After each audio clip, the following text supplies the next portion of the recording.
speaking out of Akron, Ohio, representing Team Popping the Boyz, the headline god, Jeremy Lambert, and his co-host, speaking out of Atlanta, Georgia, representing more than one royal family, the king of indie viewing, Stephen Jensen. And this is the Spotlight on Fightful. Welcome everyone to the Spotlight here on Fightful. I'm Jeremy Lambert. That is Stephen Jensen, and shout out as always to Big Dick MLJ for the intro. It is Thursday, February 27th. We appreciate everybody joining us here on Thursday evening. Jensen, how you doing? Doing well. Just finished up another day at the shoot job and looking forward to talking about some professional wrestling with you here, Jeremy. We've got a lot to talk about this week. We have a lot of stuff going on heading into Elimination Chamber, especially. Had some more good AEW content, in my opinion, that we're going to talk about. Also, Patrick O'Malley is going to be joining the show, returning to the show live here in about an hour or so to preview the New South Haas tournament a little bit. And I'm looking forward to today's show. How you doing, man? Doing well. It's been a long day. It's been a busy day, as most days can be. But this one in particular felt very, very busy. I was busy anyway. I don't know about anybody else who works around here, but I was busy. That's for sure. But it was well. That's good. That's good. There's not really a whole lot else, I don't think, really going on to really talk about. I've been not doing very well in my picks for the NBA lately. Ever since the All-Star break, since they've come back, not been doing so good. College basketball, I'm getting excited for March Madness, even though I don't really follow college basketball. I have a little bit recently, and I'm looking forward to that tournament and stuff. So, we got a lot of good wrestling pay-per-views coming up. I'm excited about that. WrestleMania season is officially, upon us. I'm looking forward to WrestleMania. I have that entire week off of work, WrestleMania week. I took a vacation week so I could watch all the all the live indie shows for the collective and everything else going on. So I'll be off so I can watch all that stuff. I can do the Weekender pod, talking all that stuff also. But yeah, I'm looking forward to taking that time off. I'm also going to go to the casino for a few days that week, so looking forward to that. So yeah, a lot of good stuff going on. It's good. It's good. I'm doing well with my money when it comes to sports related stuff. That's good. Yeah. I wish I could say the same. It has not been good. I had a season long parlay that was looking pretty good that included Wembanyama, and he's out for the season now. So he's not going to hit what, it's brutal. There was somebody, I wish I could remember who it was. There was an NFL running back this season that my dad had a parlay on, and all of them hit except for one. And it was a running back who got injured right towards the end of the season, and it literally missed by half a yard. I mean, it's was it Jahmyr Gibbs who got hurt? Yeah. Half a yard for his season. And my dad, it was like a 6-leg parlay, and my dad had hit the other 5 and just needed that one. And of course, the 1 yard because I'm sure that happened to everyone, because a lot of people took that. So I saw a lot of slips at the end of the season that were very upset that Jahmyr Gibbs missed by a half a yard because of the injury. Dude, that's like an accounting error. That's you know what I mean? Because that's one spot from a referee. You know what I mean? Difference of half a yard. That's frustrating. That's pretty wild. Yeah, but that's how it'll go a lot with certainly parlays. It's one thing will always screw you over by one rebound or 1 point, and half a yard is that one hurts. I apologies to your dad. That's a tough one. It was a tough one. The guy who's been screwing me pretty bad lately has been Jalen Williams. Jalen Williams and Jalen Green, both of the Jalens. I used to take both those guys all the time because they would always be under in the first half. I always think they're unders for the first half. Now they're popping off, putting up 16 in the first half and stuff. And all my other people are doing fine.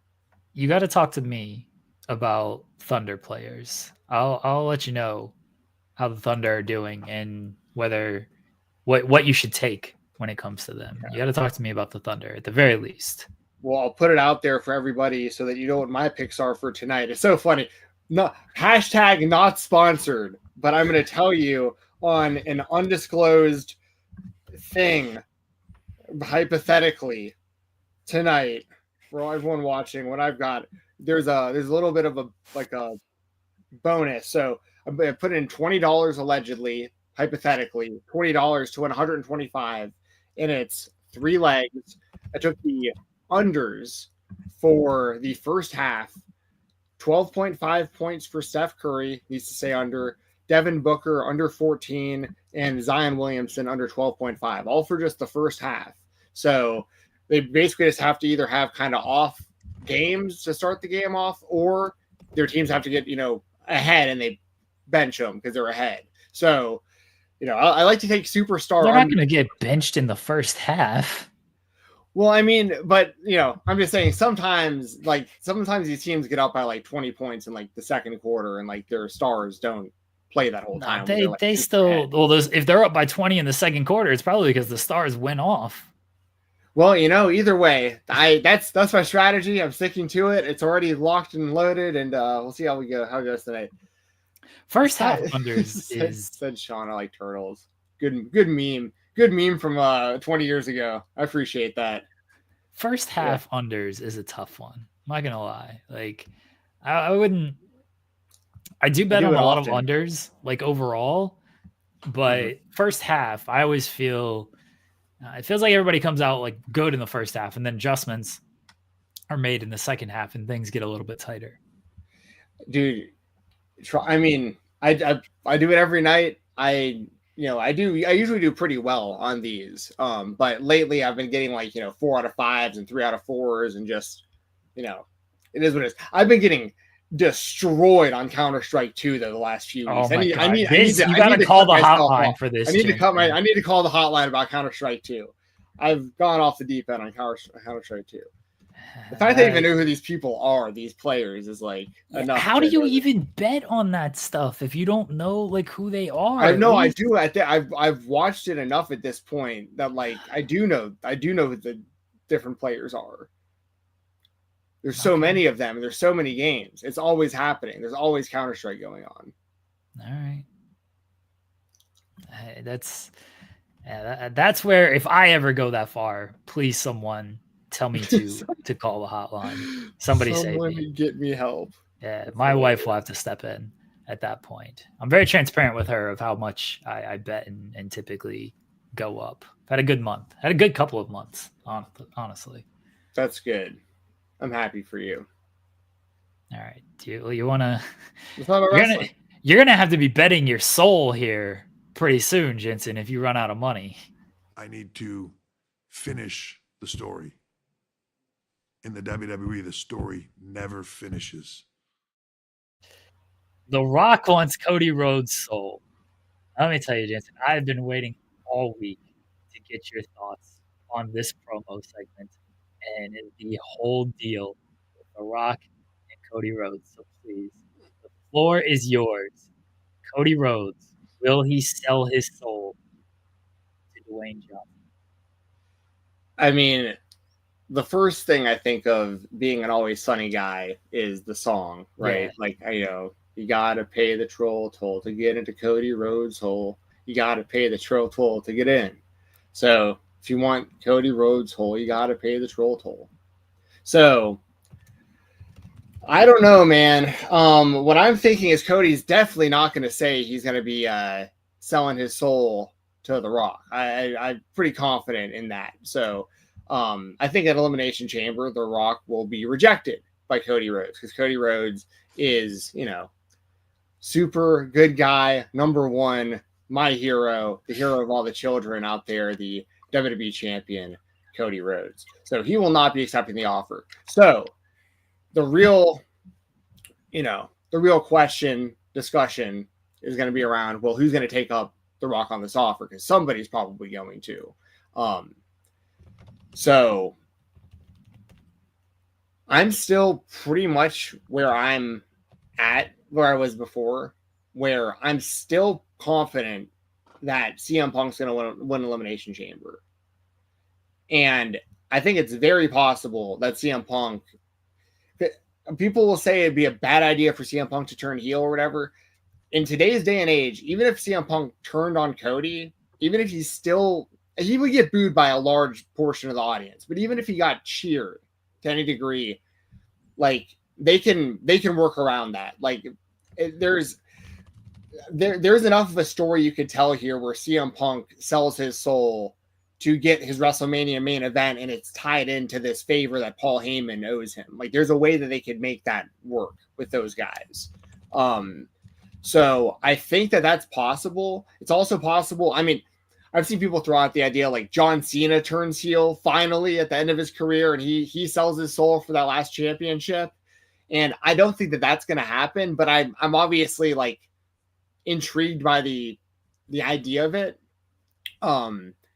So that's where I'm at. Is the actual promo was I'll back up a little bit. The actual promo between The Rock and Cody was very strange. Like watching it in real time, I was kind of confused because at first you're thinking, oh, okay, is The Rock going to actually call out Cody, and are they going to wind up wrestling each other at WrestleMania and throw a wrench in this whole thing again this year?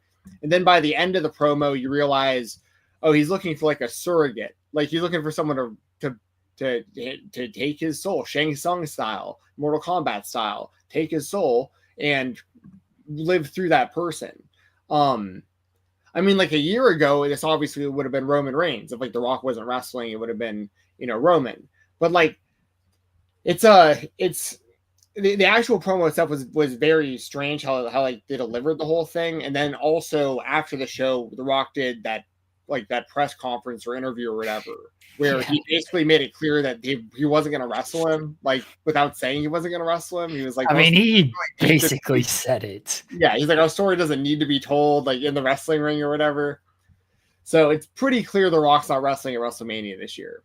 So where are you at, Jeremy? Like, I mean, I think it's pretty obvious Cody's not turning right now. So what do you think actually happens, and who is The Rock endorsing heading into WrestleMania?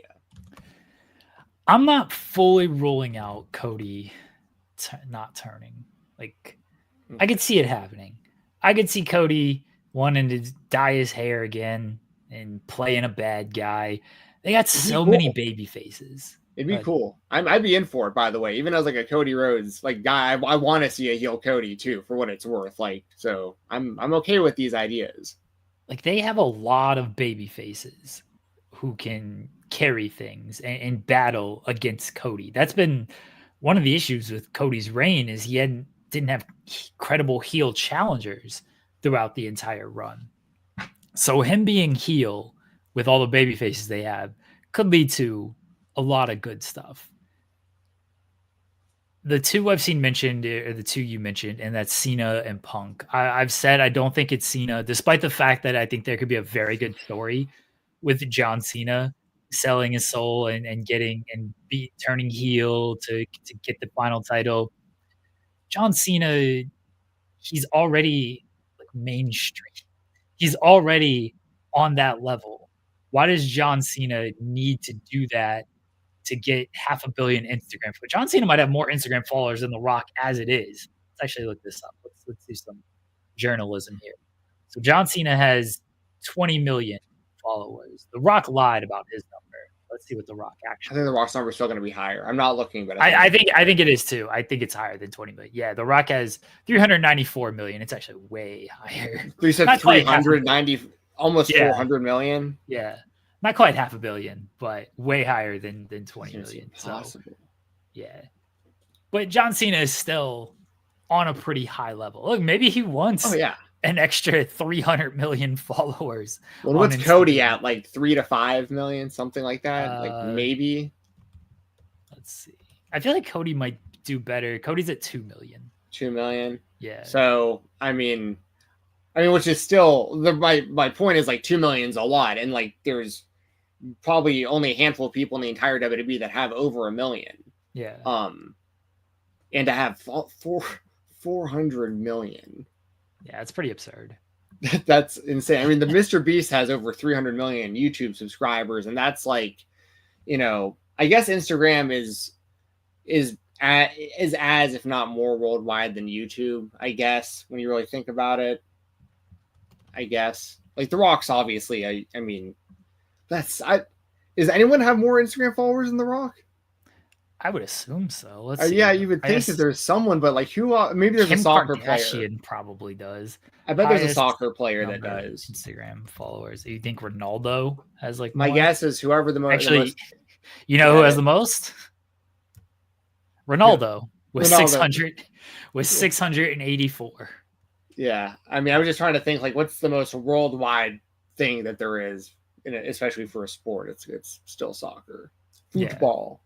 The Rock is actually like right there. So it says Ronaldo, Lionel Messi. I know another soccer player. Yeah, okay. He's at 500 million. Selena Gomez is at 422, and then The Rock's at 395. Is Selena Gomez like still like doing it?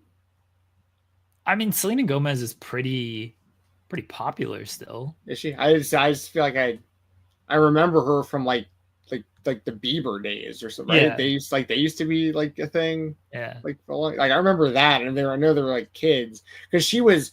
I'm too old to know of her because she was like a Disney star or something first, wasn't she? Yeah.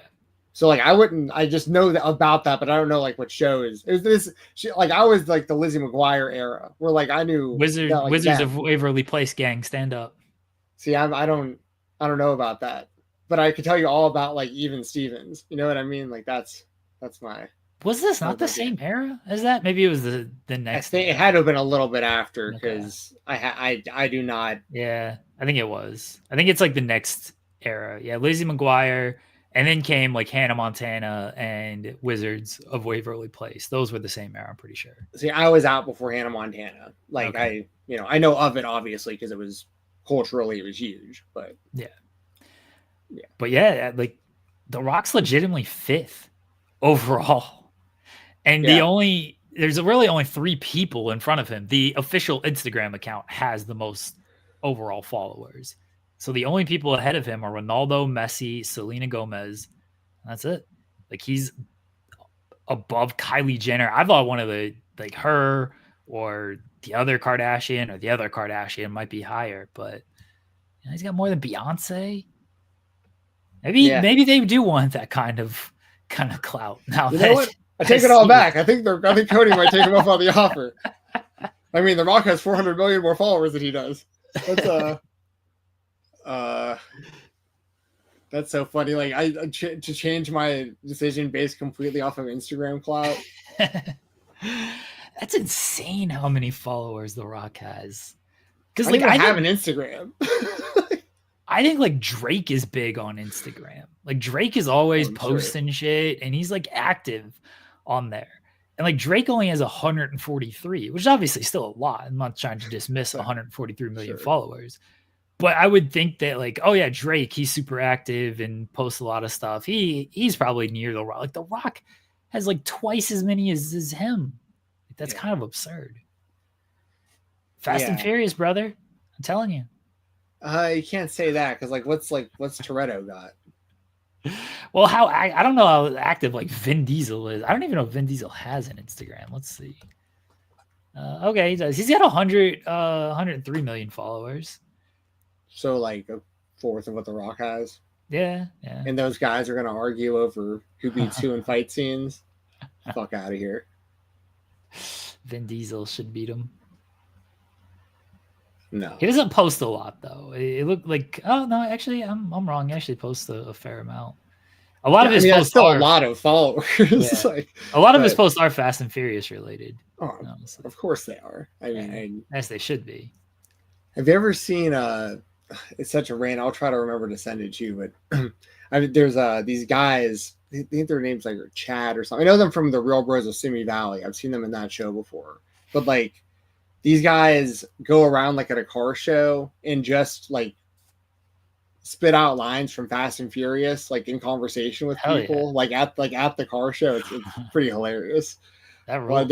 Yeah, so I just this made me think about that. But also I saw the most recent Fast and Furious in theaters, and it was a while ago now.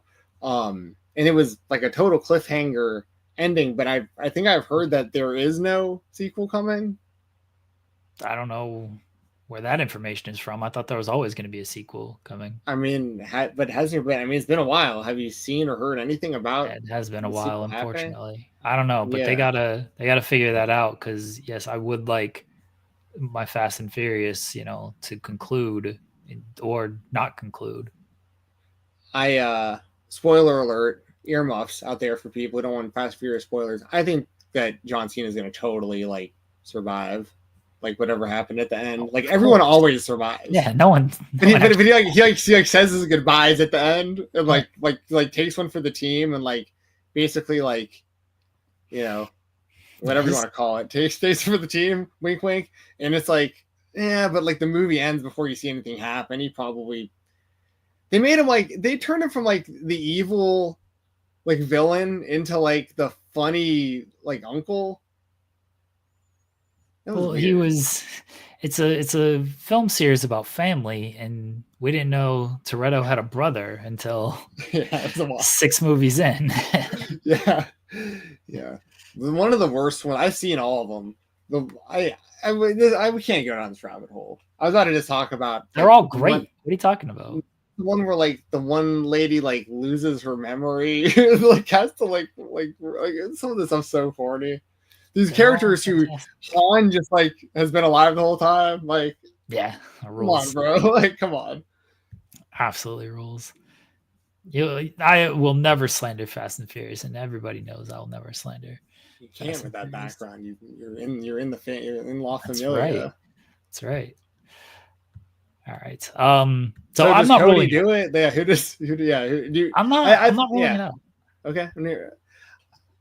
I think I don't think it's gonna happen this close to WrestleMania. I think it's still like Cody, white meat, babyface, good guy run for a while, especially with like how great his merch sales are and everything. Like he's killing it in like every way, shape, and form. I just don't think there's any reason for them to change that at the moment. But so I think it will be someone else heading into WrestleMania. I most likely CM Punk. John Cena, once again, I think would be interesting. But I do think that we should see a Cody Rhodes heel run sometime before he retires. Like I do want to see what that looks like. So Punk is the other name that a lot of people have said that makes a lot of sense, and you can get a lot of good stories with Punk being a heel and selling out to The Rock, the man who undercut him over a decade ago to take a WrestleMania main event. So there would be a lot of good stories there. The name that I keep coming back to, and maybe I'm talking myself into this because it's a low bar of things, but I could see it being Drew McIntyre. Drew McIntyre is already a very established heel who doesn't necessarily need having his soul owned by The Rock. But Drew is also, because he never had his moment in front of fans, because he always thinks he's right, because he's been undercut by Punk and now Jey Uso, who beat him Raw on Netflix, and then Jey won the Rumble, and now Jimmy is beating him. Like Drew feels like he's just been wronged a lot of times, whether he was the babyface or the heel. Like he feels he has been wronged, and for his character, this could feel like, well, they can't wrong me now. I got Dwayne on my side. So this is how I make everything right, is I just go to the very top of the food chain and I align myself with him. So that's my official prediction. If I'm making any type of prediction, I think it's going to be Drew. Okay. I don't think you're going to be right, but I like the idea a lot. I love Drew McIntyre. I would love to see him. Like, I think he deserves no disrespect to Damian Priest, but like I feel like he deserves something bigger than like a non-title Damian Priest match at WrestleMania, and that would obviously be way bigger than that. I'll say, like, I don't necessarily want to be right, because even though I think Drew would be great at this role, it would be just kind of a continuation and an extension of what he already does. And I would like to see it be somebody like CM Punk, who could kind of use a more biting personality that we all have known to grow and either love or hate with CM Punk, or John Cena, where it's like, oh, this is something different for John Cena. Drew would just feel like it's kind of the same thing, but obviously elevated a little bit because he now has the backing of The Rock. Where if it's Cody, if it's Punk, if it's Cena, that's a complete left turn from where they are right now.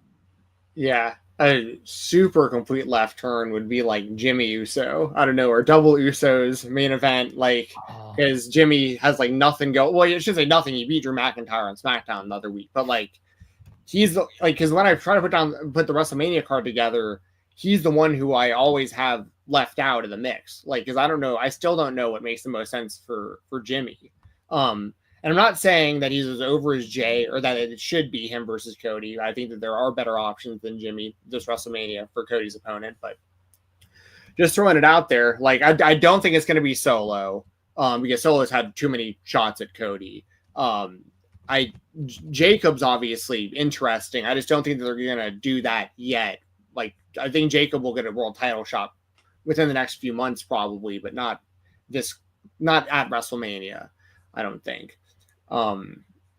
So like when you start putting this all together, because I still think CM Punk, Cody, Logan Paul, John Cena, and I still think Roman Reigns versus Seth Rollins. But in some of these scenarios, it would, like, there's like obviously the conversation that could be had about Seth Rollins versus CM Punk versus Roman in like a 3-way or something, or even just Punk versus Rollins one-on-one again, I think would be good.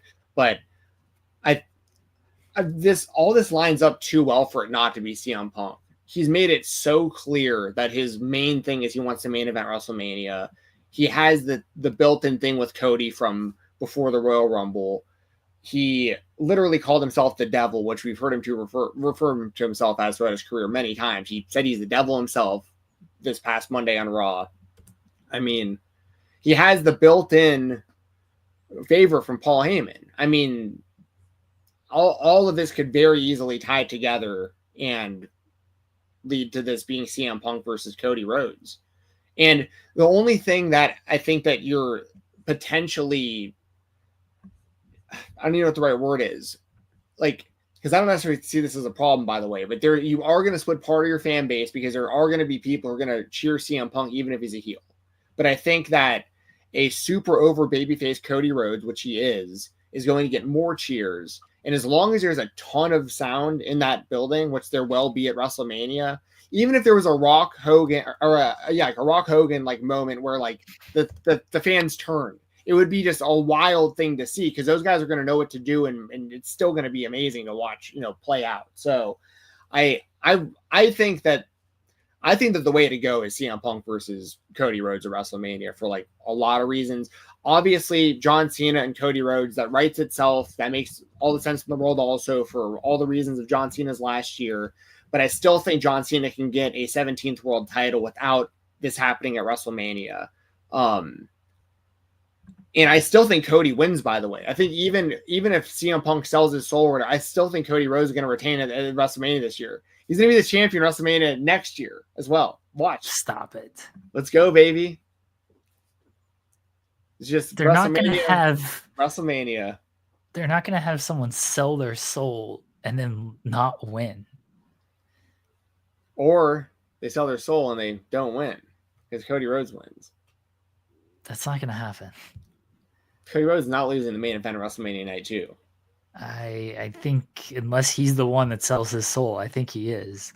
Do you think that they're going to somehow play this out to where you don't know who has sold their soul until the main event of WrestleMania, like WrestleMania 17 style? Like they're going to try to play the story out until the actual match?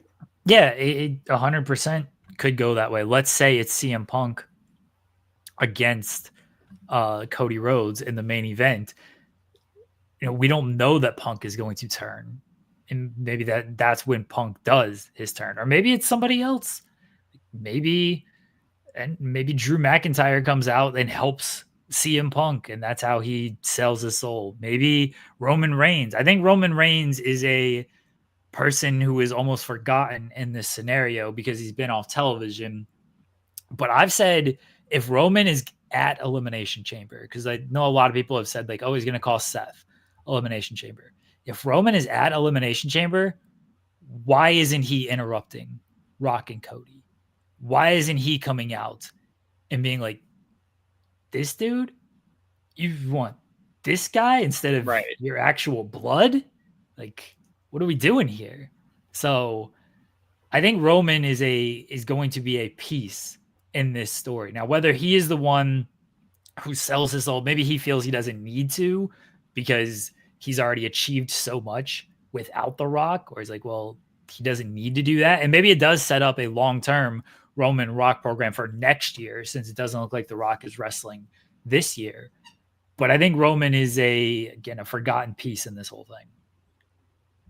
Yeah, I definitely have been I think you're right as far as like in the grand scheme of things. I've been trying to consider that too throughout this story and like where he fits in for WrestleMania, because his main matches I thought were going to be either him versus Punk or him versus Seth or some sort of triple threat.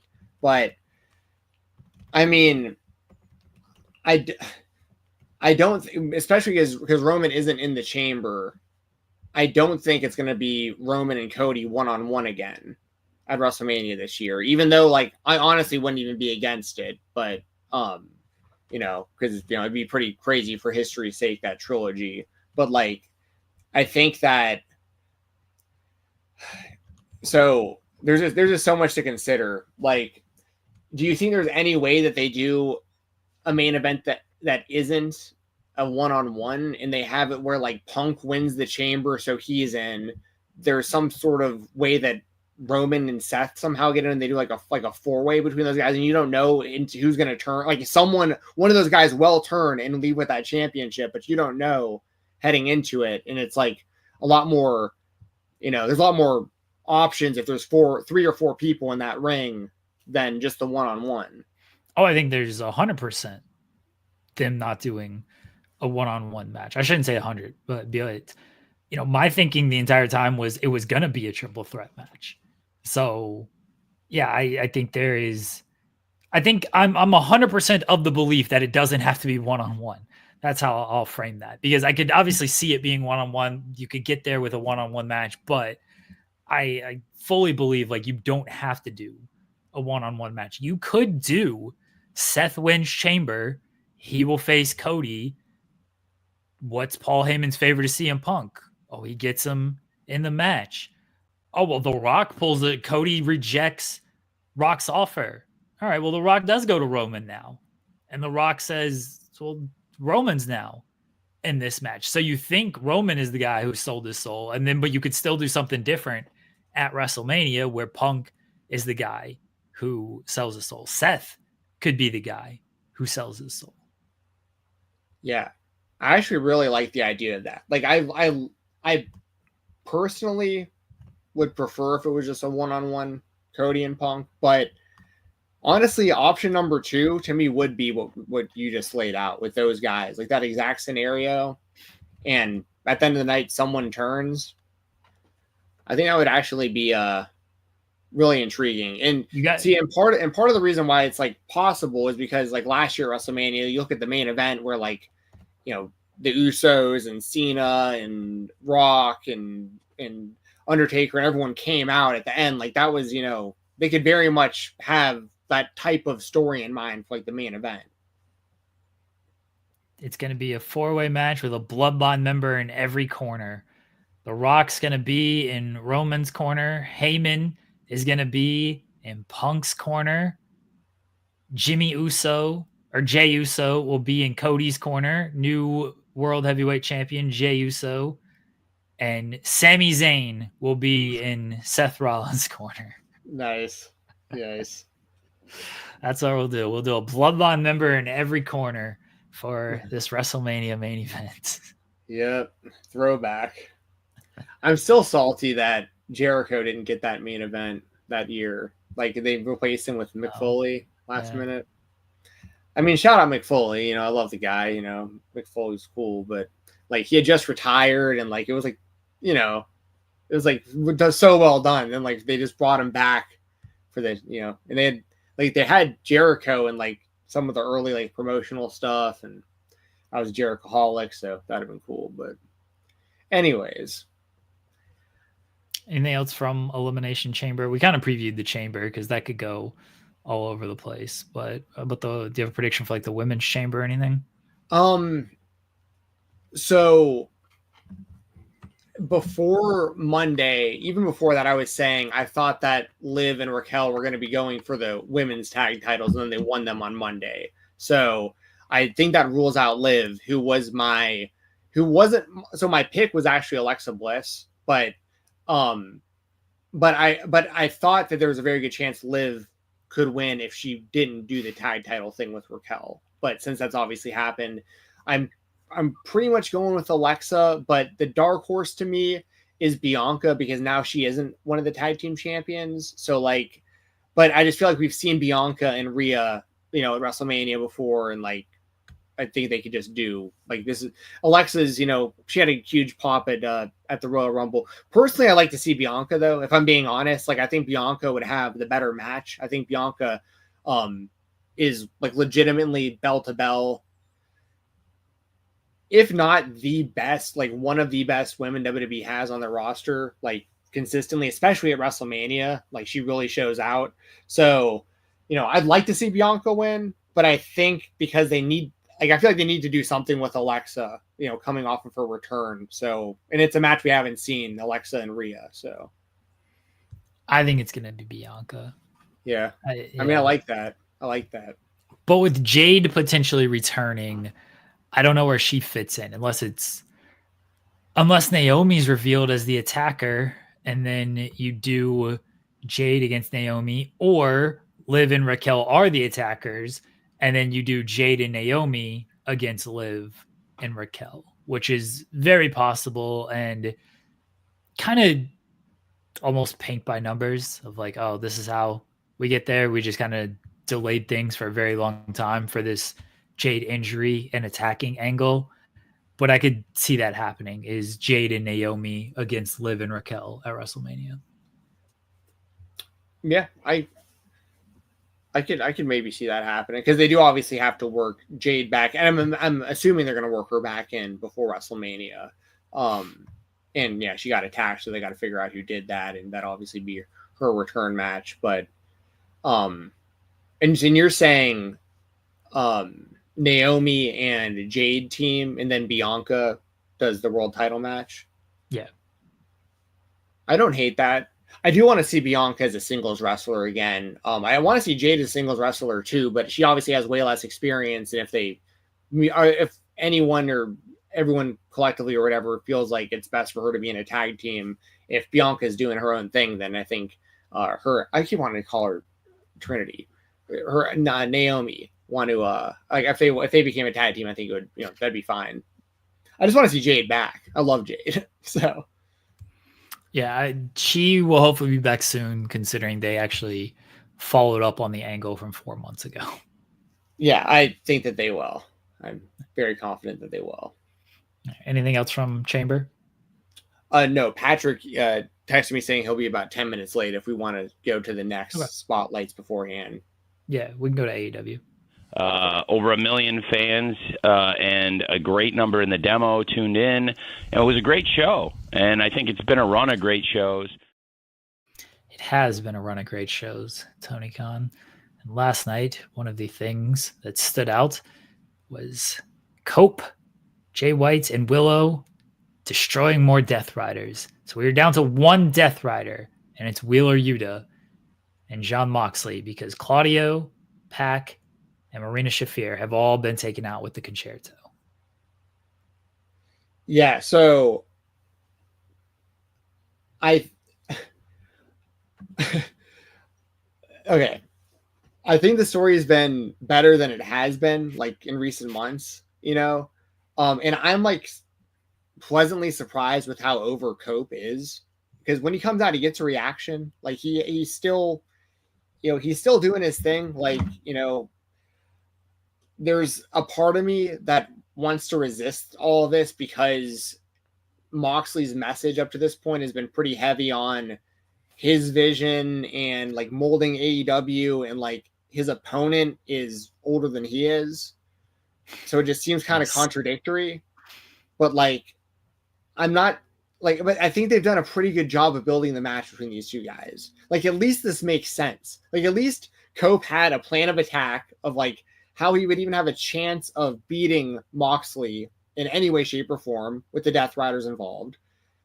He has an alliance with Jay White, who I'm not one to usually talk about people's appearances and give people advice. If I was Jay White, I would cut that beard off of his face. That thing looks so damn uncomfortable. As somebody who grows facial hair, if I were him, I would shave all that off, especially if he's a baby face now. Do the actual baby face thing. But Jay White is getting big reactions, and his alliance with Cope makes sense based on their history with one another against the Death Riders. So, like, logically speaking, I have to give AEW credit for like the actual story we've gotten recently and the way that they have taken everyone out one by one. And then also Willow takes out Marina Shafir, which she has been a part of this story as well. And we're seeing a different side of Willow, because usually she's, all, hugs and good vibes, but she keeps getting interrupted. Marina kept interrupting her. Yeah, and she's not going to take it anymore. She's going to bash you in the head with a chair, concerto. So, so once again, logically, all this makes sense. Wheeler Yuta is the last one left, and I would imagine that Ed Cope will get to him and take him out right in front of John Moxley. They'll probably do something where like Jay White will be like standing on like Mox's head in the ring or something and making him watch as Cope concertos Wheeler right in his face heading into Revolution. Like, I think that they're going to get to all of them so that it is one-on-one Cope versus Mox in the main event. And my gut instinct, based on over 30 years of watching wrestling, is that a new Death Rider will emerge. And Cope will he'll have Mox dead to rights. Like he'll spear him a bunch of times, hit him with his educator, everything, right? Hit him with everything. Probably have a piece of the steel chair in Mox's mouth, with a crossface locked on, and Mox is right about to tap, and a new Death Rider will come out, help Mox, and Mox wind up retaining. So that's my official prediction. I guess we can go one further and say, who will this Death Rider be? I know you've recently said that maybe Josh Alexander would be a good fit for something like that. I think that would be pretty cool. I don't know that's a huge spot to come in. He'd come in as a huge deal into the company. Massive push right off the bat to be like interfering in the main event of the world title match and everything. But do you have any, and you were like nodding your head when I was talking about like a new Death Rider. So do you have someone in mind who you think that could be, and do you think I'm on point with like where I think this is all heading? Yes, I do think there will be a new Death Rider. Josh Alexander was a throw out there of, I think this would be a cool way and something different that people are not expecting out of it. My actual prediction, and I said this earlier, I'll say it here, Jack Perry. Yeah, they've teased that a little bit. Moxley said he like sees himself and Jack in the past. I think I honestly, off the top of my head, I can't think of anyone that would be a better option than that. Because it shouldn't be Jay White or someone else that's close, or like Orange Cassidy or someone else that's like fought against the Death Riders as like a big swerve like that. It shouldn't be Swerve. But I think Jack Perry makes perfect sense. He's been off TV. He has a history with those guys. It makes no sense for him to be a part of the Elite anymore. That's probably the move. Now you also have Christian in the mix as well, and Scott George in the chat, who very supportive, always watching our stuff, listening to our stuff. Appreciate you, man. He says in the chat, Cope wins, Christian comes out, Jay White attacks him and signs the contract, wins the title. So I hadn't considered that because they haven't made it like officially clear that someone else can't sign that contract to cash it in themselves. That'd be pretty nuts. Yeah, I don't love that. I mean, it sets a weird precedent for the future where like that'd make the 24/7 title. Yeah, I'd just go ahead and sign the contract immediately when I get it. So no one then what? Somebody's gonna steal the contract and scribble out your name and sign your contract. I don't love that. Like, we know who won the match. We know Christian won the match. It's his contract. I don't love that. It's a nice little outside the box thinking. I'll give you credit for thinking outside the box there. I think people might like it actually because like Jay White would be the one who ends up as the champion and people like Jay White, but I don't love the actual logic behind it. Yeah, I don't think we can do the contract as blank check rules. Yeah. But great movie for those of you from back in the day. But I think that the rest of that scenario is possible. I just don't think so. On one hand, it makes sense that Christian do that if Edge wins. Obviously, given their history, you got Cope and Christian again, another layer to their storied, history that's been going on for decades and decades at this point, where Cope wins, Christian cashes in, Christian wins the world title. But the problem with that is the entire Death Rider story then not only is pretty much over, it was completely pointless the entire time also if that happens. Because this whole thing is set up for, originally it seemed like Darby. And if not Darby, Hangman, a younger person, not Edge. So, but then like I see why I'm so conflicted on this when I'm explaining this is like, and we've talked about this before, this whole story's main focus is getting over the next generation of talent, but you have Edge and Cope and Mox in the main event with Christian as the guaranteed title shot. Even if this goes on for a few more months, Christian is still the guaranteed title shot in the back of everyone's mind, where it's like, at the end of the day, if he leaves with the title at any point, it's once again the complete opposite of what the entire storyline was meant to do. Get over a young talent, because Christian is the opposite of a young talent. Unless he gave the championship to Nick Wayne or something, which would be like completely insane. But like, that's the only other thing I could think of where like, he gives it to his son and his son becomes the champion. That would be I'd love to see the IWC's reaction to Nick Wayne being handed the world title basically.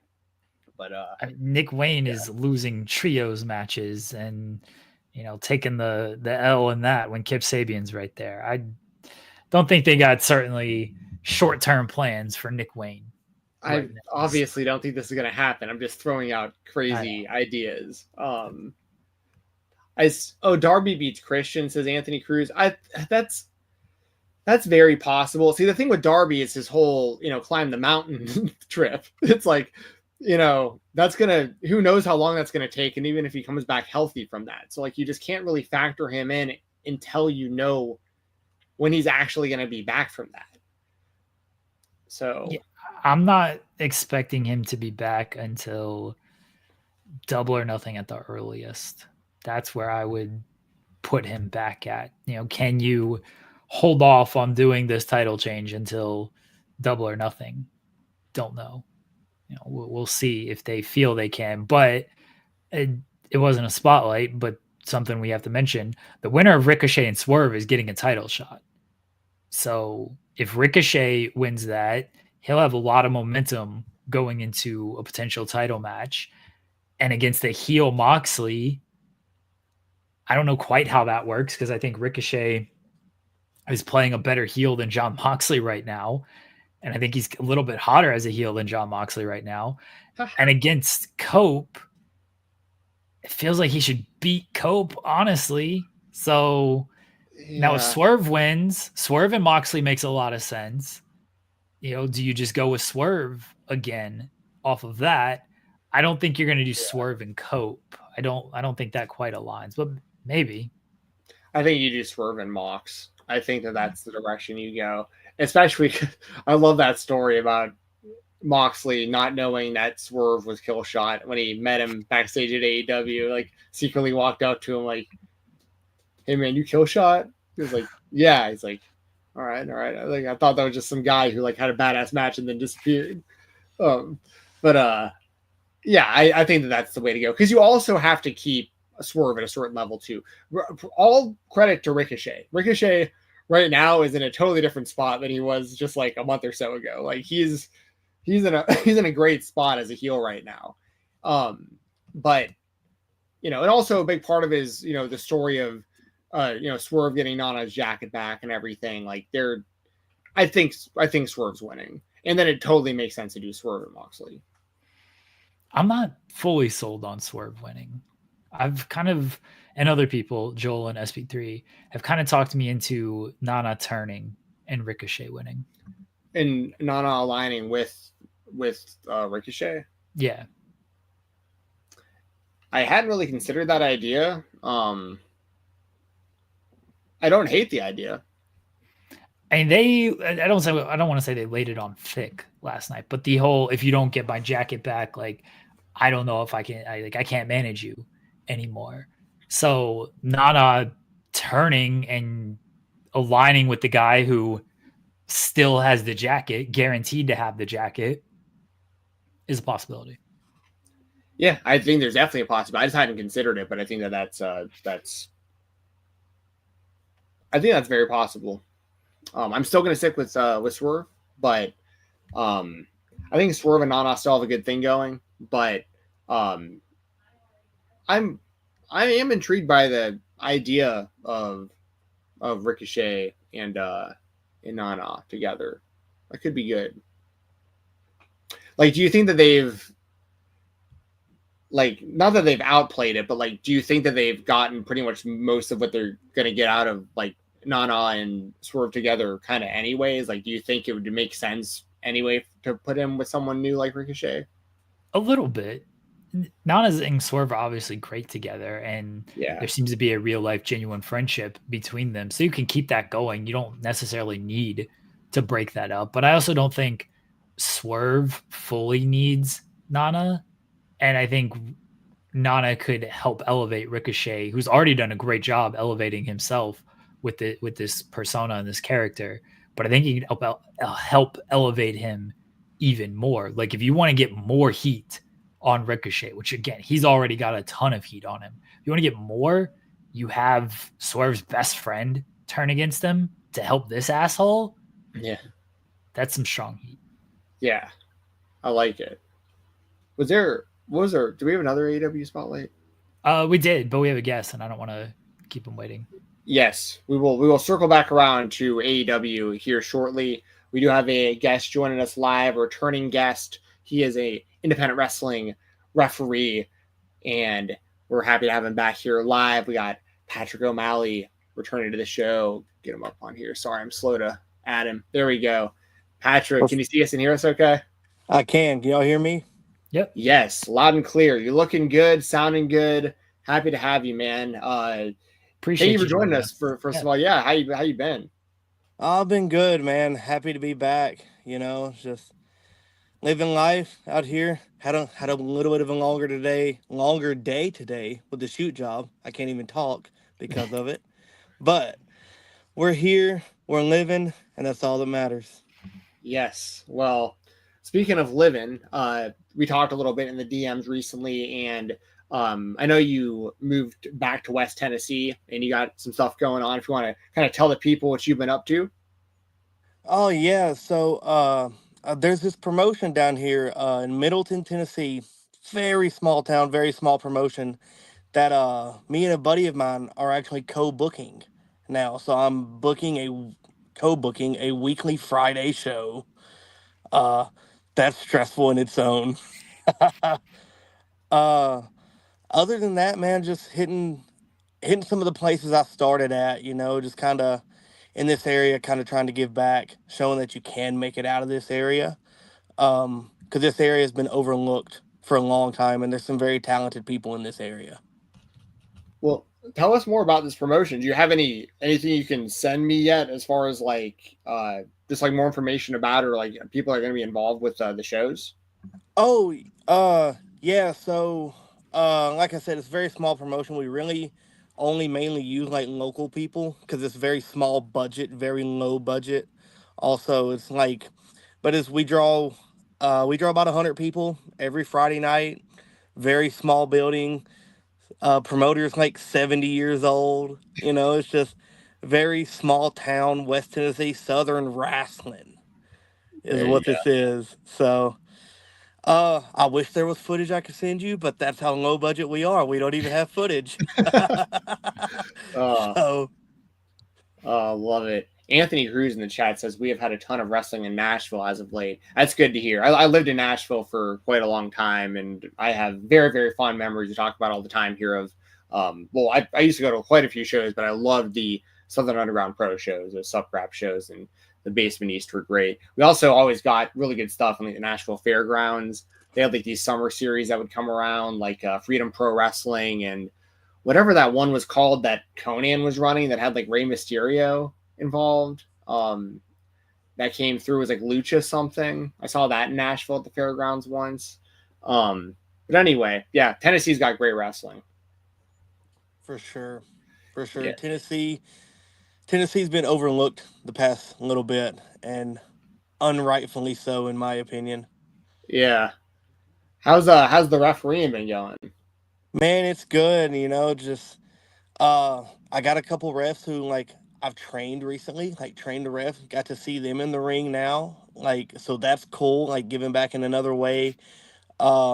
My bookings have kind of slowed down some, like I'm mainly only with New South now, like being back here. So my bookings have kind of slowed down because I'm not central to everywhere anymore. But I'm getting to do other things now, like with the booking a weekly show, like training referees, like so I'm finding other ways to spend that time, which is a really cool thing to do. Jeremy, you have... Oh no, that's good that you staying busy with certain things and still being part of New South. I know we got you on to preview the New South Hoss tournament as well. Yes. Oh yeah, that's gonna be huge. Yes. Do you by chance can you pull? I can try to do it. I'm so bad with. There's no like. Shutting on me. So I'll pull something up because there's no like official bracket from what I saw. No, there should be one on their Twitter. Let me see if I can find it. Let's say yeah, I think there's a bracket out. Yeah, I saw one the other day. I saw the match lineup. I did not see. Okay. I did find the bracket. That's my fault. All right, yeah, I'll pull it up. Perfect. 1 second. I feel like what we can do is we can go through each match briefly, and since we have 3 of us here, somebody like either all 3 of us will have a consensus, or it'll be 2 versus 1 as far as like who we think is going to advance. Okay, perfect. So we have the this is like the all-star tournament for the Haas Heart of the Southern 16 New South's annual tournament. I always very much looking forward to these tournaments, and we have some big names, some up and comers, and some legends all involved in this year's tournament. So a lot of names here that we talk about pretty often. Some people we've interviewed here on this show, people I talk about on the Weekender all the time. Very much looking forward to this thing. So as far as the tournament itself, top left corner, we got Big Dave Weaver versus Donnie Primetime. So this is interesting because Big Dave, been heating up big time in TWE, was a very, very, very briefly the TWE champion, as a matter of fact. But KOBK as well. Shout out to those guys. And Donnie Primetime has been a staple of New South for a very long time. somebody who I think of when I always think about that company, and a real veteran of that company itself. So it's a tough one to call. I'm going to go to you first, Patrick. Who do you think advances in that Big Dave and Donnie Primetime matchup? Man, I said it on Twitter, and I'm going to say it here, and it's all in love and respect to Donnie, but I've got to take Big Dave. Oh, okay. Jeremy? I'm going with Donnie Primetime. Okay. I'm gonna take Donnie Primetime as well. I would love to take Big Dave. If this match was happening in TWE, I would take Big Dave, but because it's happening in New South and it's the Haas tournament, I gotta go Donnie Primetime. The former Kung Fu Janela is gonna take my vote. After that, we've got Cheeseburger versus Cabana Man Dan. I know CMD is very, very looking forward to this matchup. It's a big deal having Cheeseburger involved. So this is a tough one to call. Very tough one to call. Like, part of me wants to take Cheeseburger because like he's in the tournament. I could see him having a run in this thing. But on the flip side, probably the first person I think of when I think of New South is Cabana Man Dan, and I just can't see him losing in the first round of this tournament. So I'm taking CMD. Who do you have, Jeremy? You're gonna see a theme on who I pick here, but I'm going with Cabana Man Dan. Okay. And Patrick. I am also taking Cabana Man Dan in this one. Yeah. I'm hyped for this one. Oh yeah. Yes. After that, we got Jameson Shook and Stallion Rogers. This is one of my sleeper picks for like, I think of all the matches in the first round, I think this will be the second best match of the first round, which I'll get to the first one here in just a second. But very well could be the best match of the first round, in my opinion. We got Jameson Shook and Stallion Rogers. Jameson really been all over the place lately, especially, in the Southeast, TWE guy. And really, he's really like everywhere he's showing up, he's getting over very quickly. A lot of talent. Very young and talented Jameson Shook. And then you got Stallion Rogers, the former Kurt Stallion, who was the first ever Sub-Bone Storm champion. He has essentially returned from excursion and is back in the mix in a lot of these companies that he used to be regular in, including New South. So it's good to see him on a more regular basis here. I think this is going to be a banger of a matchup. And this is another one where a lot of my choices for this are dependent on the company that it's happening in. Like, once again, if this was happening in like Action or like TWE, I'm probably gonna take Jameson Shook. This is happening in New South. I think Stallion Rogers may have won this tournament before in the past. I could be wrong, but I know he's been involved. I'm gonna take Stallion Rogers to advance. What about you, Patrick?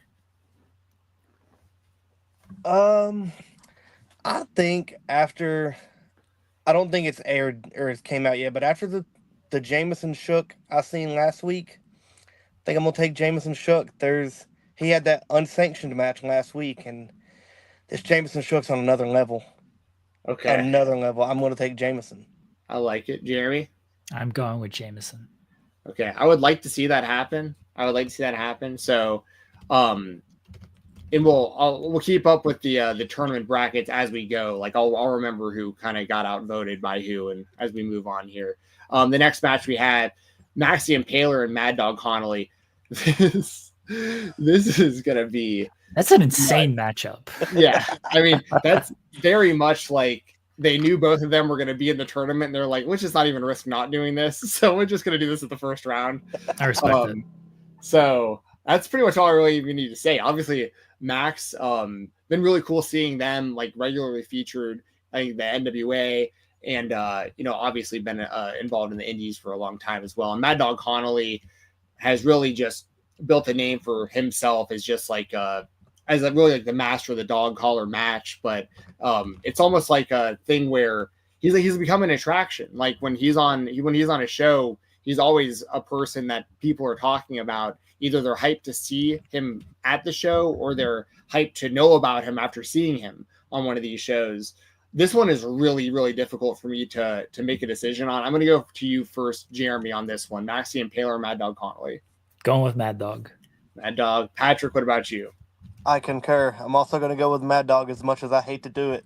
I'm also going to be taking Mad Dog. So that's a consensus, but that is that one really could go either way. But like Mad Dog, just I feel like Mad Dog could have a real, I don't want to call it a sleeper run, but like a sleeper run in this tournament. Like I think this could go very well for him. So on the other side of the bracket, we got Hunter Drake taking on Alec Price. I think this will be the best match of the first round. That's just my own personal prediction. I'm very much looking forward to this one. Alec Price obviously had a great showing in the J Cup, made it all the way to the finals, losing to Masha Slamovich. But Alec Price, of course, one half of the Garbage Daddies with Cole Radrick, GCW Tag Team Champions, former IWTV World Champion. I could go on for days about how much I love Alec Price. Also, Hunter Drake, the man, multiple time New South World Champion, one half of the former Talladega Knights. We had his former tag team partner on last week, Tyler Franks, who is the current New South champion. I have high expectations for this one, and this is also a match that, if I remember correctly, I'm pretty sure Hunter Drake like handpicked Alec Price for this match specifically as well. So I'm really looking forward to this one. I'm going to take Hunter Drake. Who do you have, Patrick? I'm going to disagree with you. I'm going to take Alec Price. Hunter's been on a great run, but after just dropping the belt, I know he's turned good again. He's a good guy now. Essentially reforming the Talladega Knights, honestly, a couple shows ago. Mm-hmm. So I could see it going either way, but I'm going to take Alec Price. I think Alec's just one level, just barely above Hunter Drake right now. Okay. Jeremy? All right, this is a tough one. This is the toughest one because we've had both people on the show. So Yes. That's why it's the toughest one. But Alec was on more recently, so I'm going to go with Alec. You're going based on who was on our show most recently? Okay. Have you not noticed my theme, Jensen? I'm picking everybody who's been on our show so far. Yeah, you definitely have done. I didn't put that together. You definitely have done that. You're going to start running into people who... Well, we had big. We had okay, we're not there yet. Okay. Yeah, well, Big Dave or Donnie Primetime neither have been on the show, so Right. I was already one where we've had Actually, neither the rest of this bracket hasn't been on our show. So yes, but I've interviewed Gresham and Holiday before, so I have you gotta spoken make a choice with both there men then. before. Okay. Yeah. Well, the next one we got Tony Evans and Rita Raccoon. Rita Raccoon being mentored by Brandon Williams is interesting. The locksmith who has been on our show. So maybe that's the tie-in that Jeremy needs is since we have had Brandon Williams on the show and he's been helping out Rita, maybe there's a tie-in there. Tony Evans, in great shape, great in-ring work, superior Tony Evans. This is tough because like I know they're doing like character stuff with Rita and all that. I don't know. I'm going Tony. I think part of this also is that I think Tony and either Hunter Drake or Alec Price would have like a banger of a match in the second round. So like I'm going Tony, but like this is a tough one because I know that they love Rita there. So it's kind of I'm going to stick with Tony though. How about you, Patrick? I'm also going to go with Tony as much as I don't want him to win. You know, he gave me a spear at WrestleMania a few months ago, and I still have a bone to pick with Tony because of that. As much as I want Rita to win, I'm going to pick Tony. Okay. Well, I'm going with Rita because Tony speared Patrick, so I don't appreciate that. Okay. So I took Tony. Yeah, I'll be the odd person out. Yeah. Okay. But you did take Tony, Patrick. I did, yes. Okay, you still did take Tony. Okay. And then the next match we have is Samuel Handsome versus Odinson. I watched it was like the bracketology show that they did with like Scotty and Carmen and them on YouTube, and Sam Handsome cut a really funny promo of basically finding out that Odinson was going to be his first round matchup. Maybe it was Odinson, actually. I was thinking of, not Rogers. I think Odinson maybe has won this tournament before in the past, actually. I believe so. Yeah. Yeah, I think I got that mixed up when I brought up Rogers. Although maybe he did too. He's been around so long. You'll know I watch way too much indie wrestling for all these years. It's hard for me to keep all this stuff straight. But I'm looking forward to this matchup, and I liked the promo once again of Stan Handsome. Like he, for all intents and purposes, he was not happy finding out Odinson was going to be his opponent. And obviously Odinson, if you followed the NWA, in recent years, you've seen him plenty. Obviously he's been around quite a long time. But great look, very talented, underrated in my opinion. I always liked his team with Pero actually a lot. So so this one is another one where it's like they're bringing Odinson back in. So like, do they just have him in for just the one and done? Sam is their regular. They could get a big rub by him winning some like underhanded way. I don't know. Patrick, who do you have winning this one? Odinson and Samuel Hansen. You spoke of underhanded, and my first thought was the Wall, Tyler Stevens. Yeah. You can't take that out. And for that, I'm going to pick Samuel Hansen. I think somehow the Wall gets involved and costs Odinson the win. That's a good call. Jeremy, who you got? I'm going to go with what Patrick just said. He just sold me on why Samuel Hansen is going to win. Yeah, I'm sold for the same exact reasons. And of course, you mentioned, the Talladega Nights kind of reforming recently, and they were like taking out the Wall together, which is, so kind of full circle there. I think you're right. I think the Wall helps, and it makes sense because like the Wall's huge, Odinson's huge, cancel each other out. Makes sense. And then the last match of the first round, we've got Jonathan Gresham and Richard Holiday. Richard Holiday won the tournament last year, if I remember correctly. He did, yes. So will he be able to run it back, or will he lose in the first round to, in a lot of people's opinions, one of, if not, the best technical wrestlers in the game, Jonathan Gresham? This is tough. Jeremy, I'm going to go to you first because you said you've interviewed both these guys, so you have like double bias here. Who you going with? I'm going to go with Jonathan Gresham. I think you mentioned Richard Holiday won the title last year. He hasn't, or won the tournament last year. He doesn't need to win the tournament again this year. He can go out in the first round this year. Okay, Patrick. This one's hard for me to pick because in New South, Richard Holiday has never been pinned. He has lost a match, a fatal four-way, but Richard Holiday has never been pinned. So I think I'm going to pick Richard Holiday. Okay. So I'm the decider here. This is real tough.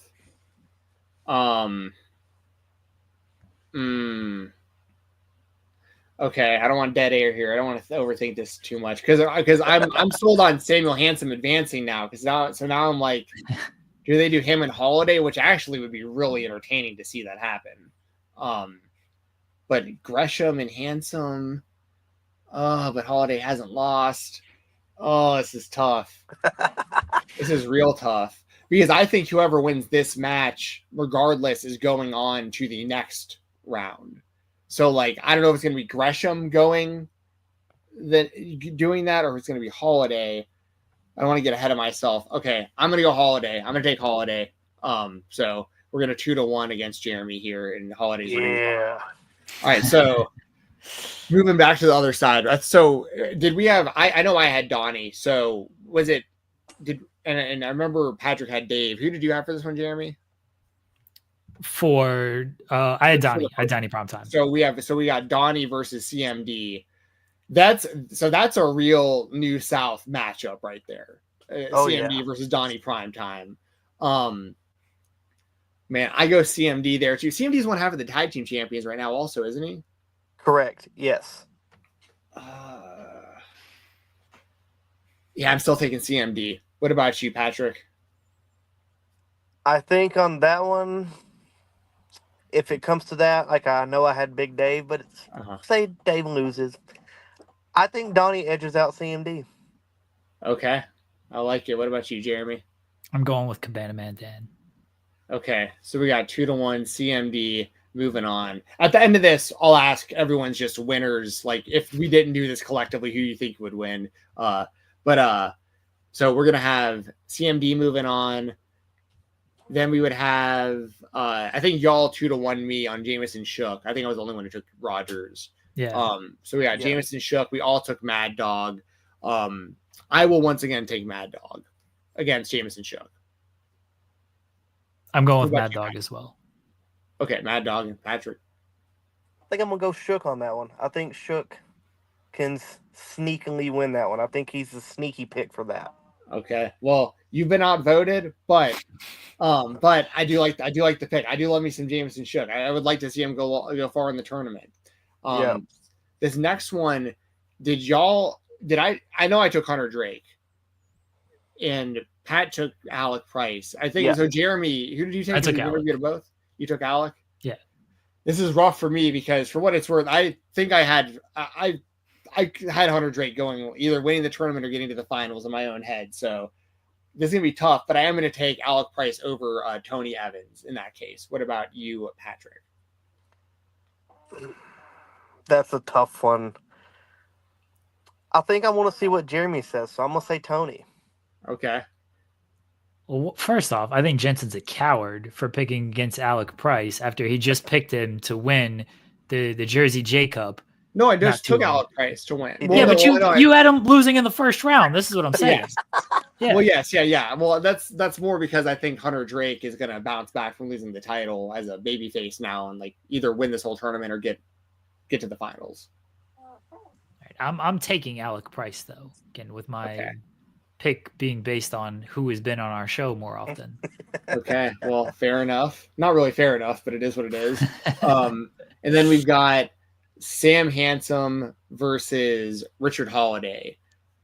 And I mean, if we stick with the theme of the wall getting involved, that'd be good for Samuel Handsome.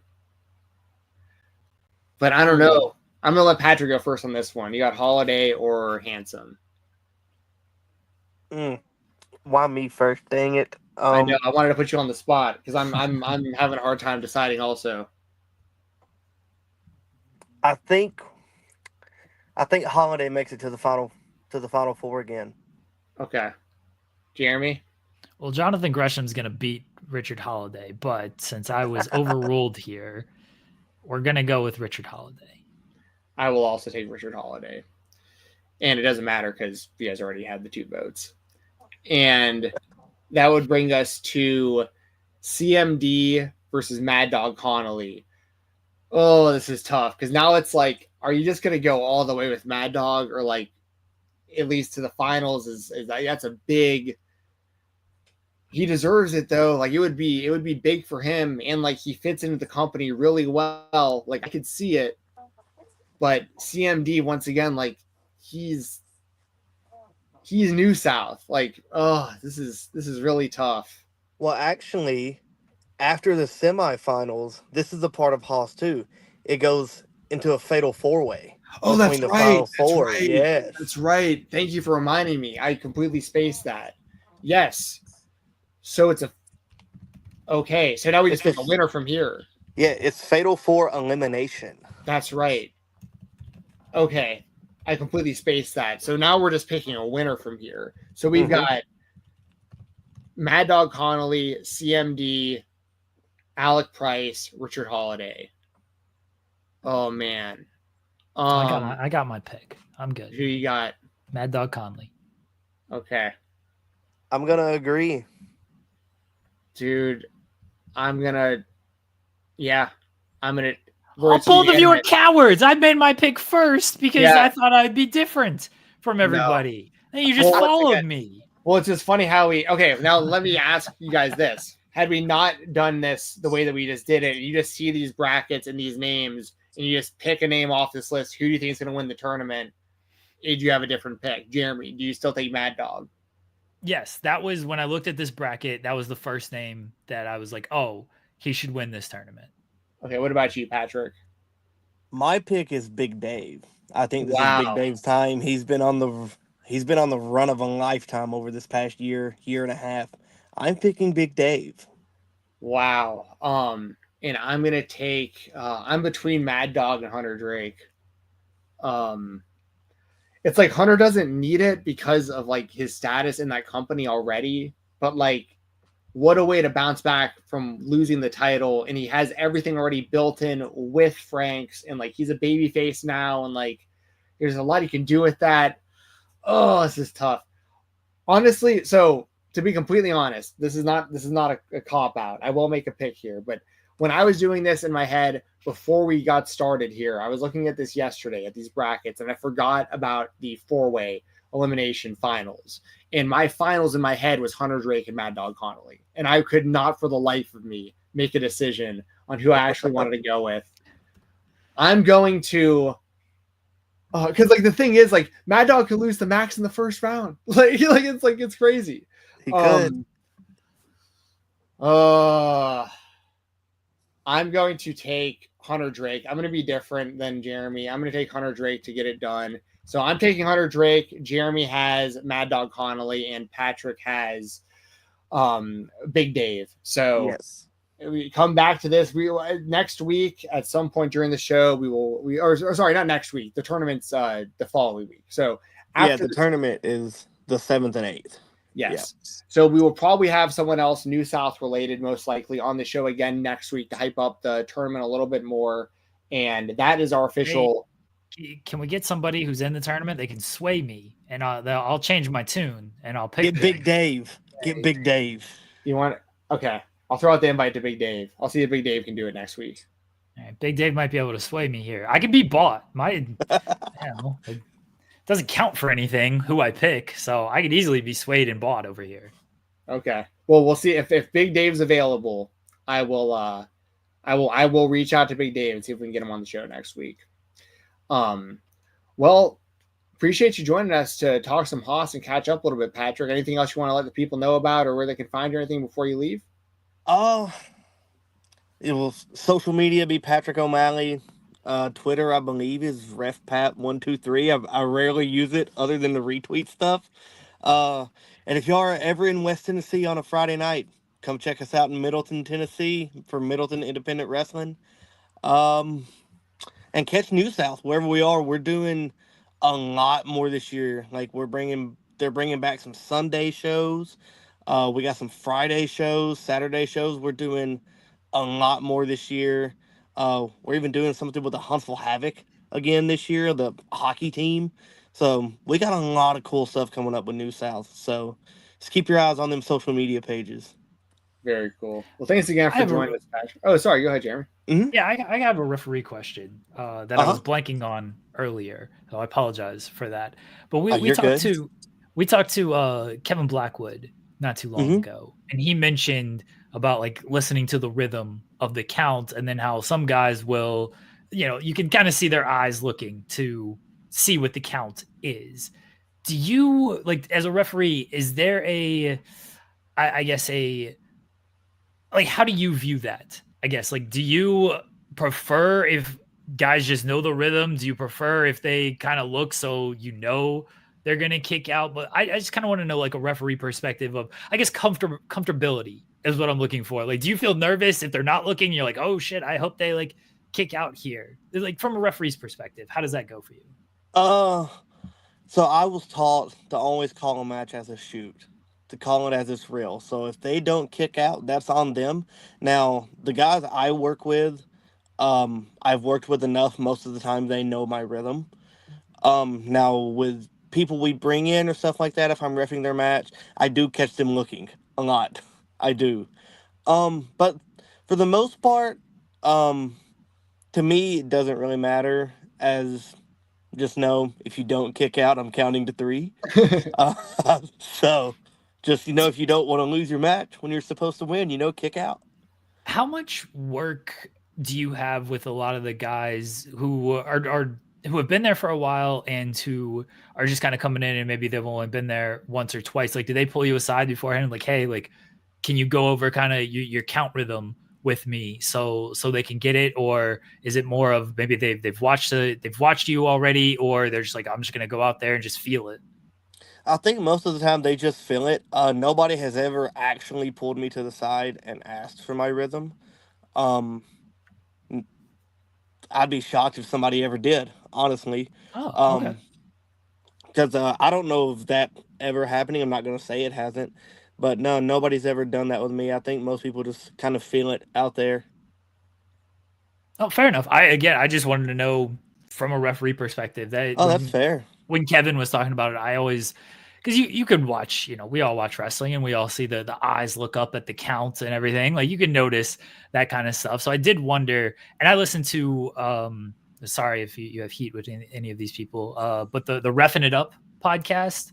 I don't know if you it's the lead official from TNA is part of it, and then it's Brian Hebner, and they just had Earl Hebner on, and I think Jimmy Corderas is the other person on there. So it's a lot of referees, and they do a good job with interviews and stuff. But when they had Earl Hebner on, they were just talking about how referees work and everything, and I found it like very fascinating of kind of that referee world. And so I appreciate your perspective on things. Oh, of course. I just thought of this too. Something a lot of people do that I've noticed more than anything else, more than actually watching my hand, when they're looking up at me, they're actually reading my lips to see what I'm saying.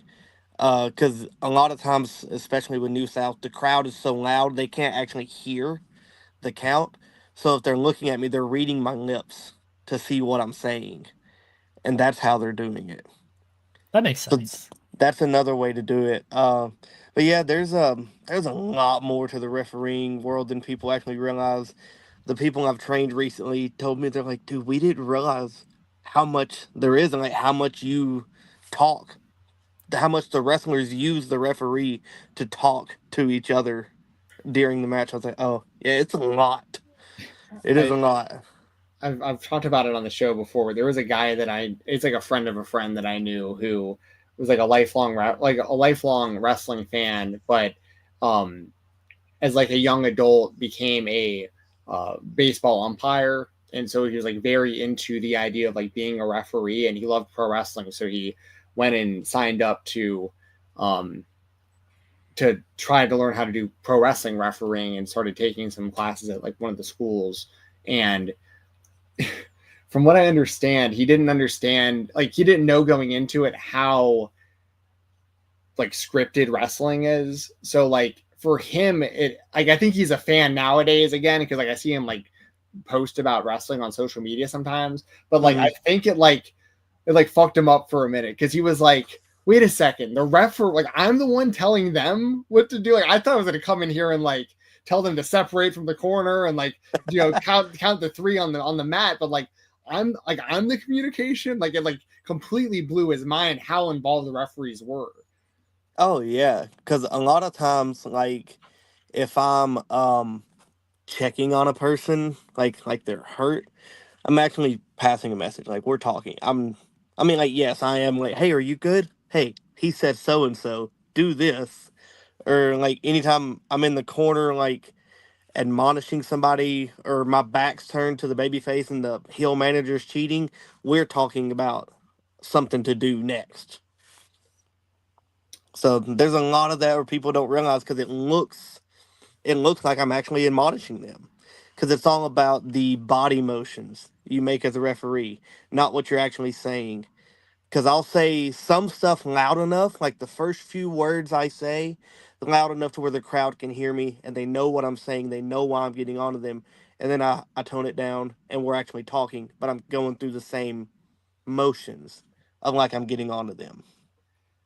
That's got to be tough to like do, especially at first. Like do like that'd be like me talking to you right now, having a completely coherent conversation, but I'm like, it'd be like if I was also juggling at the same time or something, where it's like I'm doing 2 things that are completely unrelated. Like I'm having a conversation with you about like what you like what to do next, how much time is left in the match, like this and that, but like my hands are all over the place telling you to 1, 2, 3, break up, separate. You're doing all this other stuff, but you're really like, hey man, you need to make sure that you do this or that, like right now, Yeah, it's like, or hey, you got like 3 minutes left. You need to like go home, take this home. Let's get out of here. Yes, but making it like oh no, 1, 2, 3, 4, break up. Yeah. I always thought that was it's definitely like it's definitely a talent that you would have to legitimately train. You can't just jump in and like do that. You have to practice. Like it's very it's interesting. You see people like Shiny Shoes, Cody Manhorn, who by the way, I just saw his video today, actually, as a matter of fact. I know that he's kind of going through it right now with an injury. And so obviously hope he's doing okay, does better. But I always think that, guys like him is so interesting who do both, like who can just go back and forth between literally on the same show. He can referee a match and then have an actual wrestling match the next match. It's wild to me. Yeah, I couldn't do it. Like, I'm having a wrestling match tomorrow for like the first time. I've never wrestled before, and it's one at the show that I helped book for. I helped book this, and it's a fan strap match where I'm the babyface because I'm the general manager role at this promotion, and I'm having a fan strap match with our top heel. How did you not bring that up earlier? So you have your first safe, match, Patrick. Yeah. It is, yeah. Well, I mean, like, it's not my first. I've been in like battle royals and stuff like that, but like legitimate match, yeah, this is the first. Dude, just keep in mind, like, there's guys out there like the what's the guy's fucking name? The whoop whoop jump through a fucking refrigerator in your backyard guy. Superhuman. Superhuman. Yeah. I mean, you never know, dude. Jeremy's out here like, be safe. I'm like, I don't know, man. You might, if you jump through like a laundry machine in front of everybody, you can go like super viral. Well, this building's not big enough for that. When I say it's a small building, most people can't even jump off the top rope. They might hit their head on the ceiling. So, what size ring do you guys use? It's a 16. 16. Yeah, but it's a low boy. Like, if I was to stand on the top rope, my head would be touching the ceiling. Like, dead serious. That's cool though. There's something charming about the idea of like packing people into a small building that like you can literally like not even fit into, like, just because you love some pro wrestling. I'm sure you get shows like that too that are like think it's real still. Oh yeah. There's this old man there, and like anytime we bring people in, like new people, like we've brought Mad Dog in before because Mad Dog lives close to this area. And Marcus Dillon, we've had him come in before, and we had to tell him, like, hey, watch out for that old man in the overalls. He likes to pull his pliers out on people. Oh gosh, for real? Like he brings pliers and might use them. I've seen him pull pliers on people before. Oh man. For a second, I thought you were describing Papa Hales, but I've never seen Papa Hales go out with pliers before. He just might be wearing a dress, but he's not going to go at you with pliers. Yeah, no.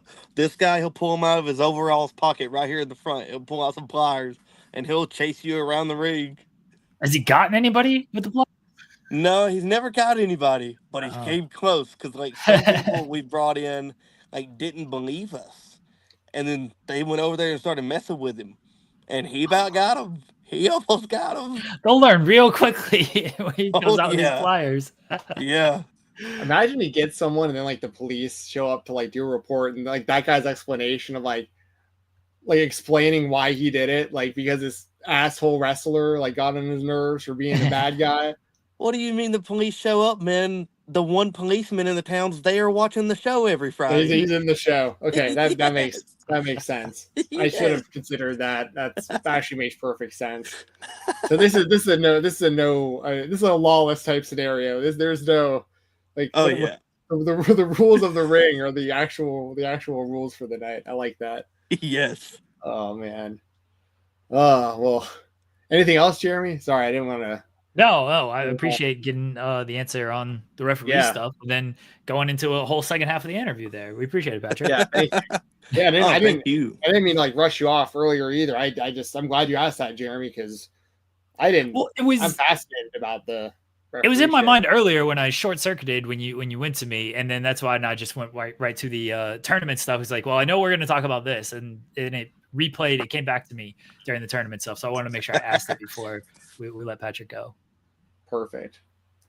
Well, awesome. Anything else, Patrick? Anything else before you leave? I think that's it. I think that's all I've got.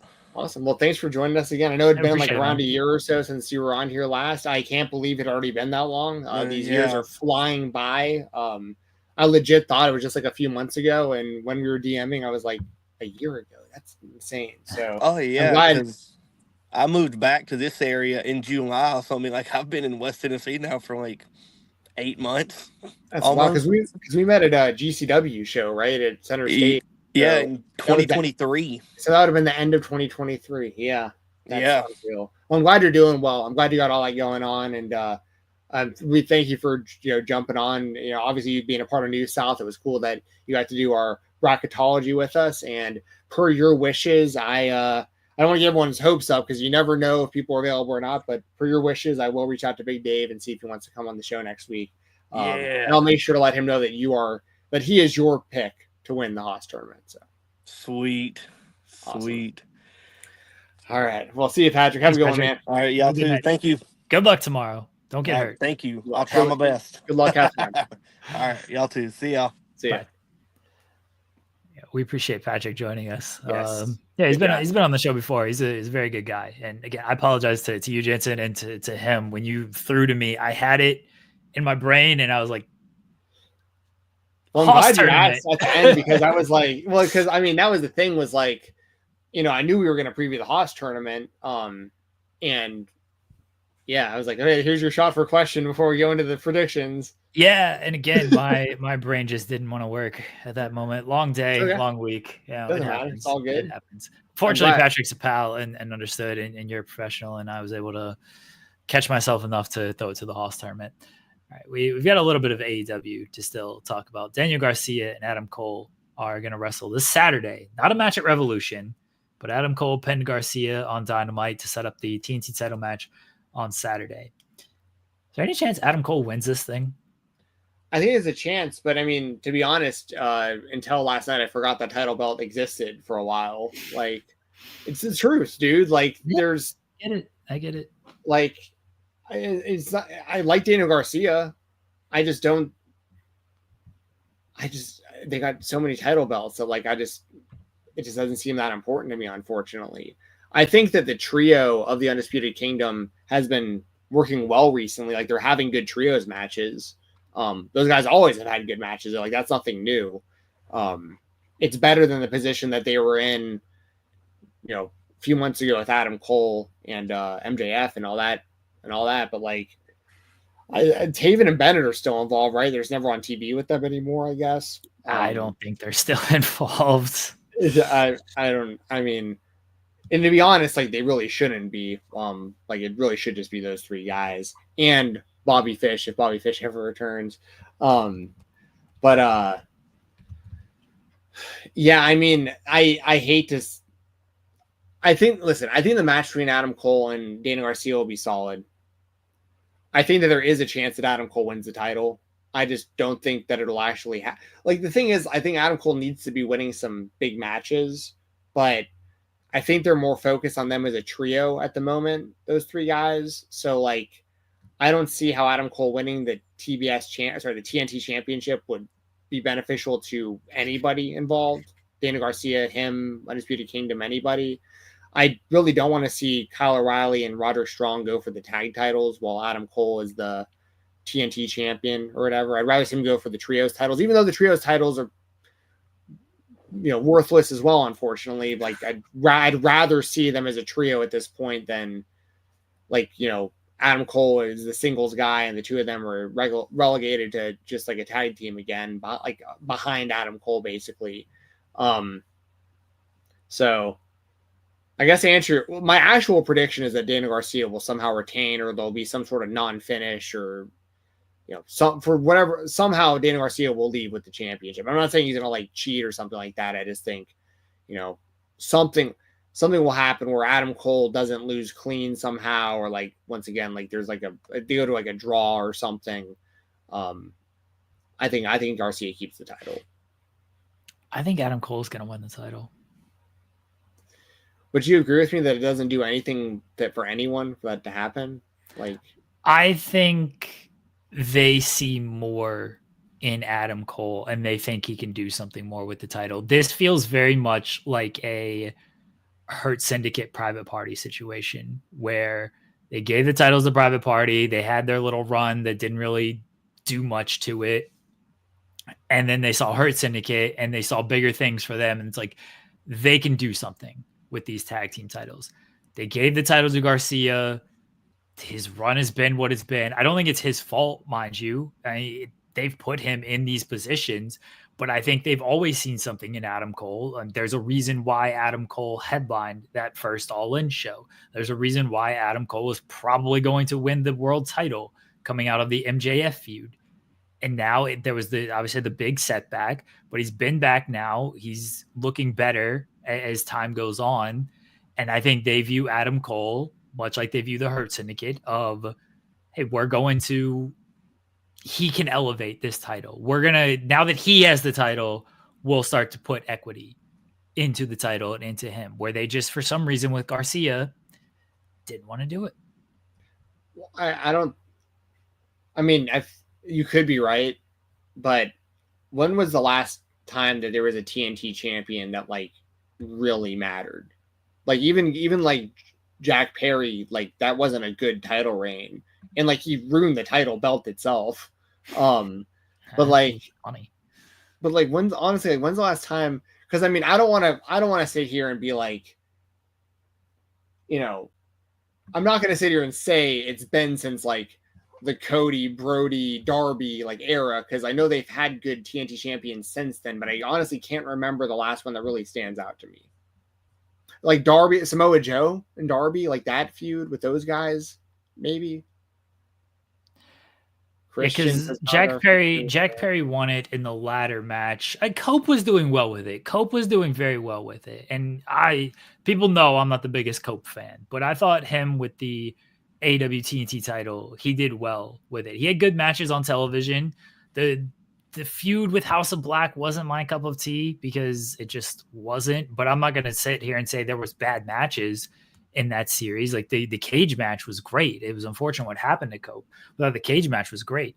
I thought Cope's run was good. Like the Cope Open thing, everyone does the Open Challenge, and like Cope brought a little prestige to it. So I think Cope actually had a good run, but then it's been downhill since then because they didn't do as much as they could have with Perry.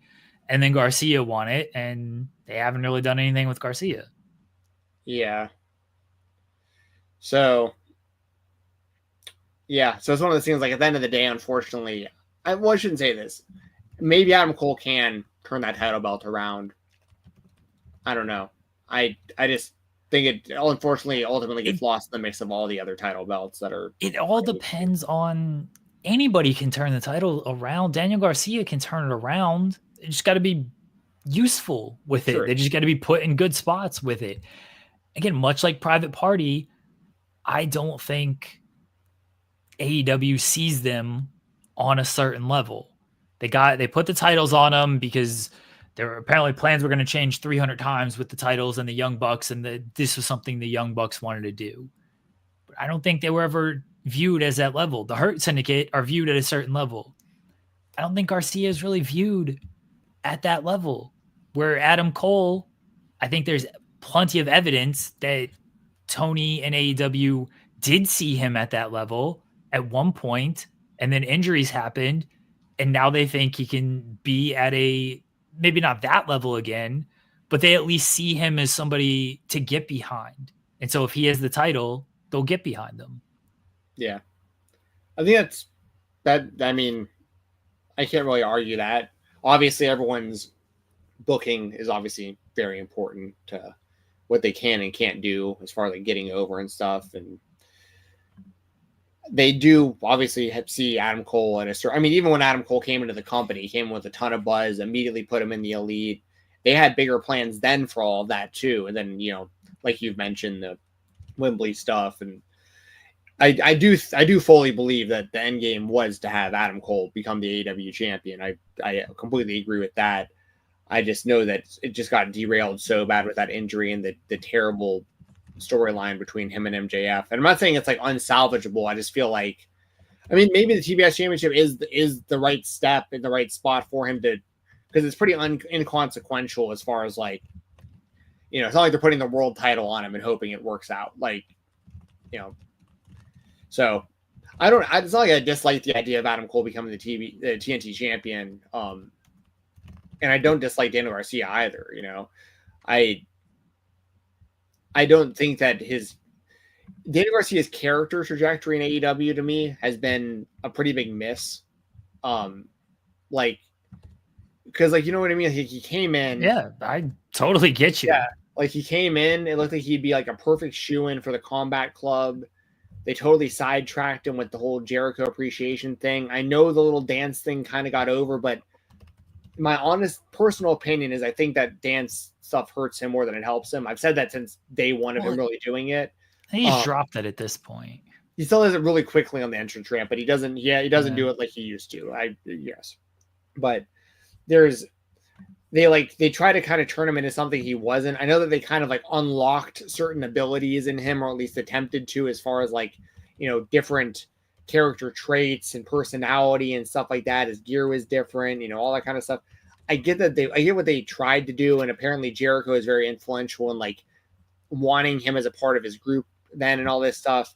But at the end of the day, the end result is where we are now. And there was also a lot of buzz around him potentially leaving AEW, and he wound up staying. And it's I'm not going to sit here and say he regrets doing that, or he'd be better in NXT or WWE. I don't know, but it just feels like there was a lot that could have capitalized on given that situation, and the fact that he did choose AEW essentially over WWE. At least I don't know what his options were or weren't, but if he had the option to go to WWE and he chose AEW, it just feels like they haven't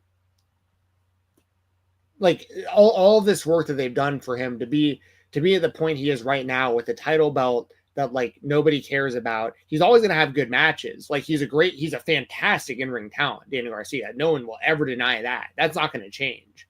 But his booking has been incredibly lackluster, and he's been super lost in the mix. And they had him as a part of that first wave of people that were combating the Death Riders for Team AEW, and he got lost in there, right there, literally aligned with Private Party as they were getting lost. I mean, it just, they've dropped the ball with Daniel Garcia in a lot of ways. He should be way farther along right now. Based on his age and his experience and stuff, who knows? But based on the actual amount of equity and time they've put into him, he should have had a totally different trajectory, in my opinion. And right now we could be seeing a guy who's, I think, it just is what it is. I think he should be at a different level. And I think that for a lot of different reasons, but he's at where he's at. And if they already see Adam Cole at a higher level, that they can just, put the title on him and hope it works out better. It is what it is. I'm with you on the Daniel Garcia stuff. He should be better positioned, but he is not. He is here, and I think he is losing the TNT Championship on Saturday. Yeah, because I feel whether you like Daniel Garcia or not, I'm not saying you personally, but anyone watching this, whether or not you like Daniel Garcia, I think that we can all agree that with the amount of time they've spent on him and the groups he's been associated with and the screen time he's gotten and some of the big wins he's gotten and stuff like that, that I think he should just be, we both agree, he should just be viewed at a much higher level than what he is. He seems very lost in the mix for a guy who just really shouldn't be. So. All right, let's go to our other spotlight. Our product is what it is. We're going straight up the middle. Giulia and Stephanie Vaquer are going to compete for both of the NXT Women's Championships in 2 weeks at Roadblock. How do you think this plays out, Jensen? So, if I understand correctly, it's a winner takes all scenario. Yeah. Do you think they actually go through with that? Why would they do that? I've been adamant that if you're going to book this match, you need a clean winner. Everybody else keeps saying, oh, what if you do a time limit draw? What if you do somebody interferes, whether it's Cora Jade or Roxanne Perez? Everyone seems to think they're not going to do a clean finish, and I completely understand why they think that. There was a report that Giulia might be a little bit banged up, and maybe that's why they're doing this match. There was speculation. No, this was no official report. This was literally just online chatter of, oh, maybe they're calling up Vaquer after WrestleMania. And so they're just this is how they're going to quickly move the title off of her. You know, it could be Giulia who gets called up. It could be Vaquer who gets called up. It could be they just wanted to do this title match because they wanted a big match for Roadblock.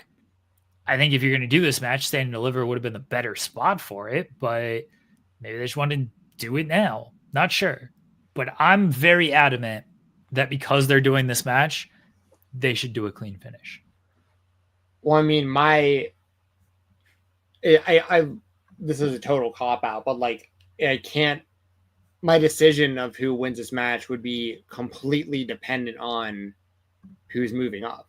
Because like, if they're going to do, there's literally no reason to do this match, title versus title. And do you think who's Obafemi defending against? Moose. Oh, that's right. That's right. I couldn't remember when they were doing that. Is Moose's title on the line or no? No. Okay. So I guess kind of what I'm getting at too is like, do you think that the women main event this show, title versus title, that's a pretty big deal? I think they should. Yeah. I 100% think they should. I don't know why I get Moose and Obafemi, but no, you should 100% have this women's title match main event. The women main evented the last show. You know, the 4-way match main evented over the NXT title match. They main evented over Obafemi. So yeah, the women should 100% main event this show.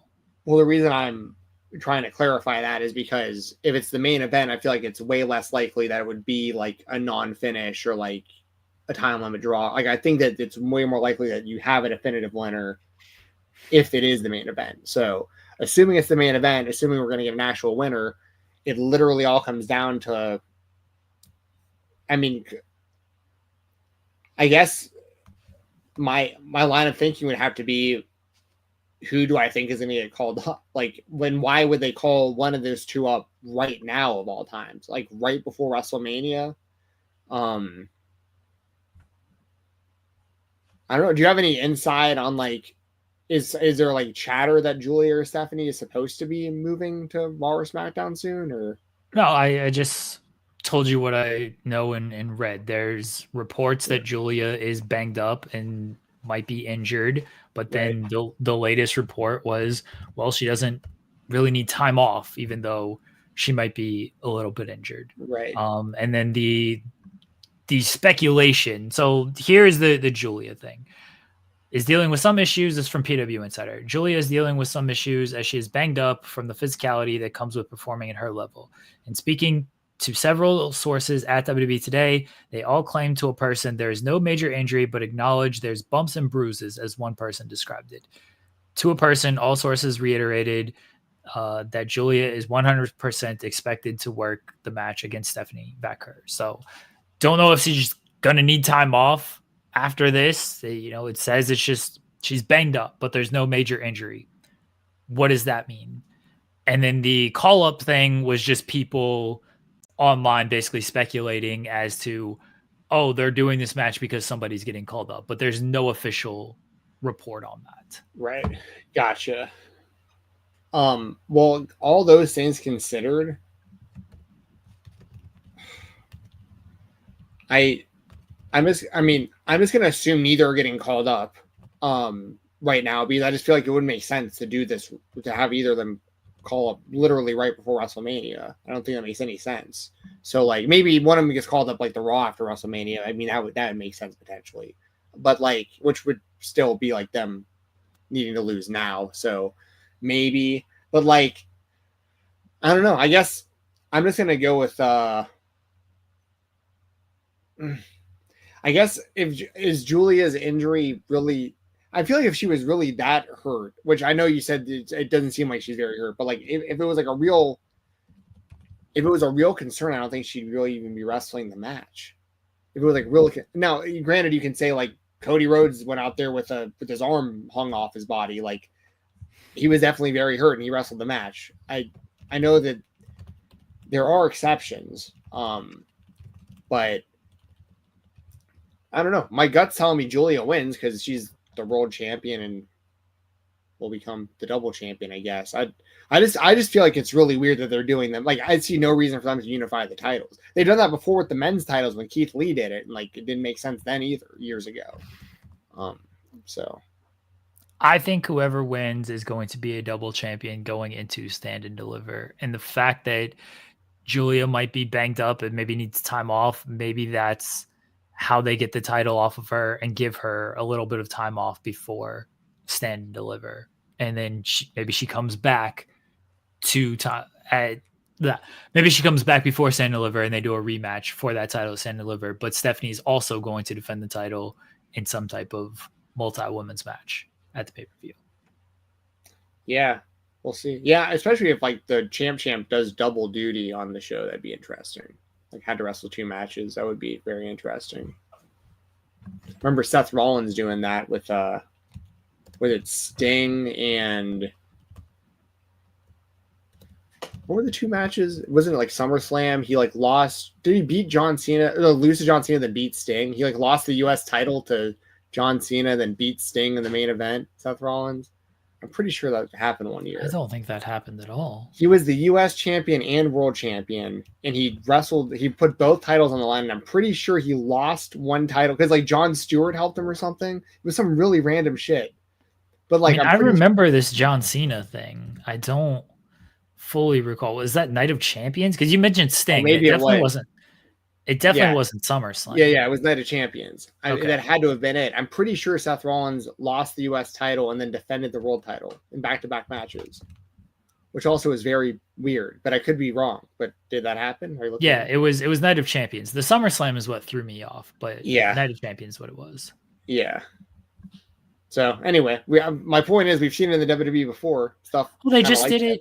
They just did it last year with Trick Williams. Trick Williams and Carmelo Hayes did it. Trick was part of the Dusty Classic in the finals, and then he wrestled for the world title in the main event. So he wasn't a double champion or anything. Right, that's what I'm talking double champ. But I know what you mean, double duty. Yeah. But the double duty thing is something they've done. So yeah, it could very easily happen, and that's my prediction on things of what's going to happen. Okay. The other spotlight is the Hardy Boys coming back to WWE, specifically in this case NXT. They beat No Quarter Catch Crew, and now they will defend the TNA Tag Team titles against Fraxium in 2 weeks at Roadblock. Yes. So the main reason I wanted to have this as the spotlight was because, not so much because of the match itself in NXT, but because obviously they got a massive, reaction for their return, and it was cool to see them back in a WWE, even though it was NXT, obviously WWE owned show. It was cool to see again. More importantly was that they already got merchandise, WWE shop merchandise out as well, which may not seem like a big deal, but to a degree it is, because obviously they're still signed to TNA, and it's great now with WWE having this partnership with TNA, because obviously they made some sort of deal with all the parties involved, and the Hardys deserve to have the WWE machine pumping out their merchandise, because they sell merchandise still to this day, and they're going to sell much more of it on WWE's website than they will on TNA. So it's cool they get to double dip like that in both companies. But even more than that, it leads me to believe that this is going to be, whether it's like a full, I don't want to call it like a trade, or like, I don't know exactly how it's going to work contractually, but I totally think Matt and Jeff Hardy are going to wind up on Raw or SmackDown soon. Like, I don't think that they're going to be like jumping back and forth a whole lot. I think the NXT thing was just a cool, like them getting their toes in the water type thing in front of the WWE audience and creating some buzz. And a lot of that's been happening in NXT lately. But I think the long play here is the upcoming like final legit WWE run for the Hardy Boys. So, and I think they deserve it, whether it's, they're probably better suited as tag team guys at this point, for, because of like their bodies and their injuries and stuff like that. But, there's still some big singles matches especially for Jeff to have before he hangs them up in the WWE and stuff. I mean, Jeff Hardy especially, I don't want to discredit Matt, but like Jeff especially is still going to be massively over the WWE audience. Like him alone coming out, like he could wrestle Cody Rhodes for the world title and he would get a massive reaction. Like, he could still have some really big singles matches before he's done. And so could Matt, and so could them collectively as a tag team, of course. So that's really, I guess, kind of the bigger thing I wanted to spotlight was just that's kind of what I was thinking when I saw this whole Hardy thing come together. Was cool to see them on NXT. Good pop, good match, all good. But they've been doing a TNA recently, I think has been great. As actually their matches have been great. They've been getting huge reactions. They're drawing more fans, I think, to TNA stuff because people still love the Hardys and want to see them live. But upcoming WWE return for the Hardys seems pretty imminent. I would imagine it happens by the end of the year. And I know they were announced. Do you think they show up at WrestleMania? No. No? Okay. No. I mean, look, they're going to do something with the tag team titles. They'll probably do another multi-man match. So maybe they put them out there for that. I wouldn't fully rule it out. I will say that. I don't want to sound so dismissive of like, no, there's no chance. There's obviously a chance. I don't think it's quite 50-50. I'd probably put it closer in the 30 range, but that's still, there's still a chance that it could happen. I think they might be more full-time closer to the summer of being part of the WWE roster, because they were announced as re-signing with TNA in November, which, terms of the deal are never disclosed on this stuff. So I don't know if it's a year deal, a 6-month deal, whatever it might be.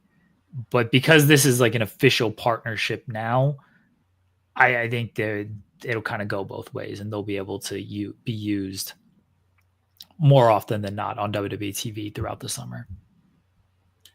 I think you're right. I still think there's a good chance that they show up at WrestleMania, though, just so you get a massive pop. But who knows? I was there live in Orlando at WrestleMania 33 when they came out for that ladder match, the night after wrestling a ladder match for Ring of Honor. That was nuts. It was one of my favorite moments ever, being like a wrestling fan at a live show. That was so much fun. I was doing the finger guns thing with the crowd. It was awesome. But yeah, so yeah, that's pretty much all I've got. I think we both expect to see the Hardys pretty soon in the WWE again. Yeah. All right. One more thing, the indie spotlight. We kind of did an indie spotlight with Patrick, but we do have another indie spotlight. I'm gonna give a big motherfucking shout out. Ricky Shane Page returned to CZW to help Nick Gage. Jensen, what do you make of this? Yes, so the main event of the CZW was Combat Zone Championship Wrestling show. This was the 26th anniversary show, and the main event was Alice Colon versus Ricky Shane Page. Towards the end of the match, this was like a super ultra violent death match. I mean, weapons and glass and blood, massive amounts of blood. The end of the match, Judge Joe Dredd had come out to help Alice Colon, so they were 2-on-1 against Nick Gage, and they had light tubes, and a masked man came out of nowhere and had a bundle of tubes in his hand, threw it through the tubes that Alice Colon was holding, kind of like into Colon's body, and then he hit a DDT onto Judge Joe, and that's when I realized, I was like, oh, is that RSP? Because obviously you got the time with Raven from like MLW, does the DDT and stuff. And I was like, okay, that looks like RSP. You can see his eyes through the mask. I was like, I think that's RSP. And then he throws Colon over to Nick Gage. Gage hits the choke bomb or the choke breaker, and then pins Colon for the 1-2-3. And then the masked man, of course, unmasks, and it is RSP. Ricky Shane Page and Nick Gage have a long history with one another. Most notably, they do have history in CZW. Of course, RSP is a longtime CZW world champion himself. But of course, a lot of people know their history in GCW, where RSP was the longtime GCW world champion. Nick Gage had to fight his way back to winning that championship back from him at Spring Break years back. And one of the best like long-term stories, in my opinion, that GCW has ever told. So these guys have long history as enemies, and it's interesting to see them as allies. I'd imagine we're going to see a tag team match soon between Cologne, Dread, and Gage and Page. So looking forward to seeing what they do. And it's just going to be weird and wild seeing an alliance of Nick Gage and RSP in CZW.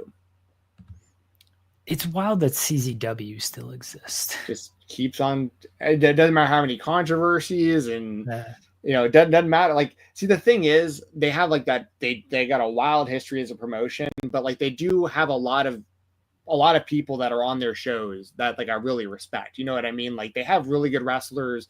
If you like deathmatch wrestling, especially, they still have a lot of good deathmatch wrestling that you can watch through that company, and non-deathmatch wrestling. They have a good roster. So it's one of those things where like, you kind of take the good with the bad when it comes to certain companies. Like some stuff about the companies and their history might not be a huge fan of, but like, that doesn't mean I don't want to like support a lot of this talent that I'm seeing on their shows. You know what I mean? So yeah, it is what it is. Yeah. All right. Anything else, Jensen? Before we... No, that's it. We are good to sign off. If you guys want to follow me on X, it's Fight Talk _ use code Fight Talk, independentwrestling.tv, and the Weekender podcast every Sunday, sometimes Mondays on FightfulSelect.com. Everything I got going on. All right, guys, we'll be back on the channel tomorrow with a brand new episode of In the Weeds. Myself and Joel Pearl. We'll have plenty to talk about. And then Jensen and I will be back next Thursday, and we will talk to everybody then. Bye, everybody. Miss you.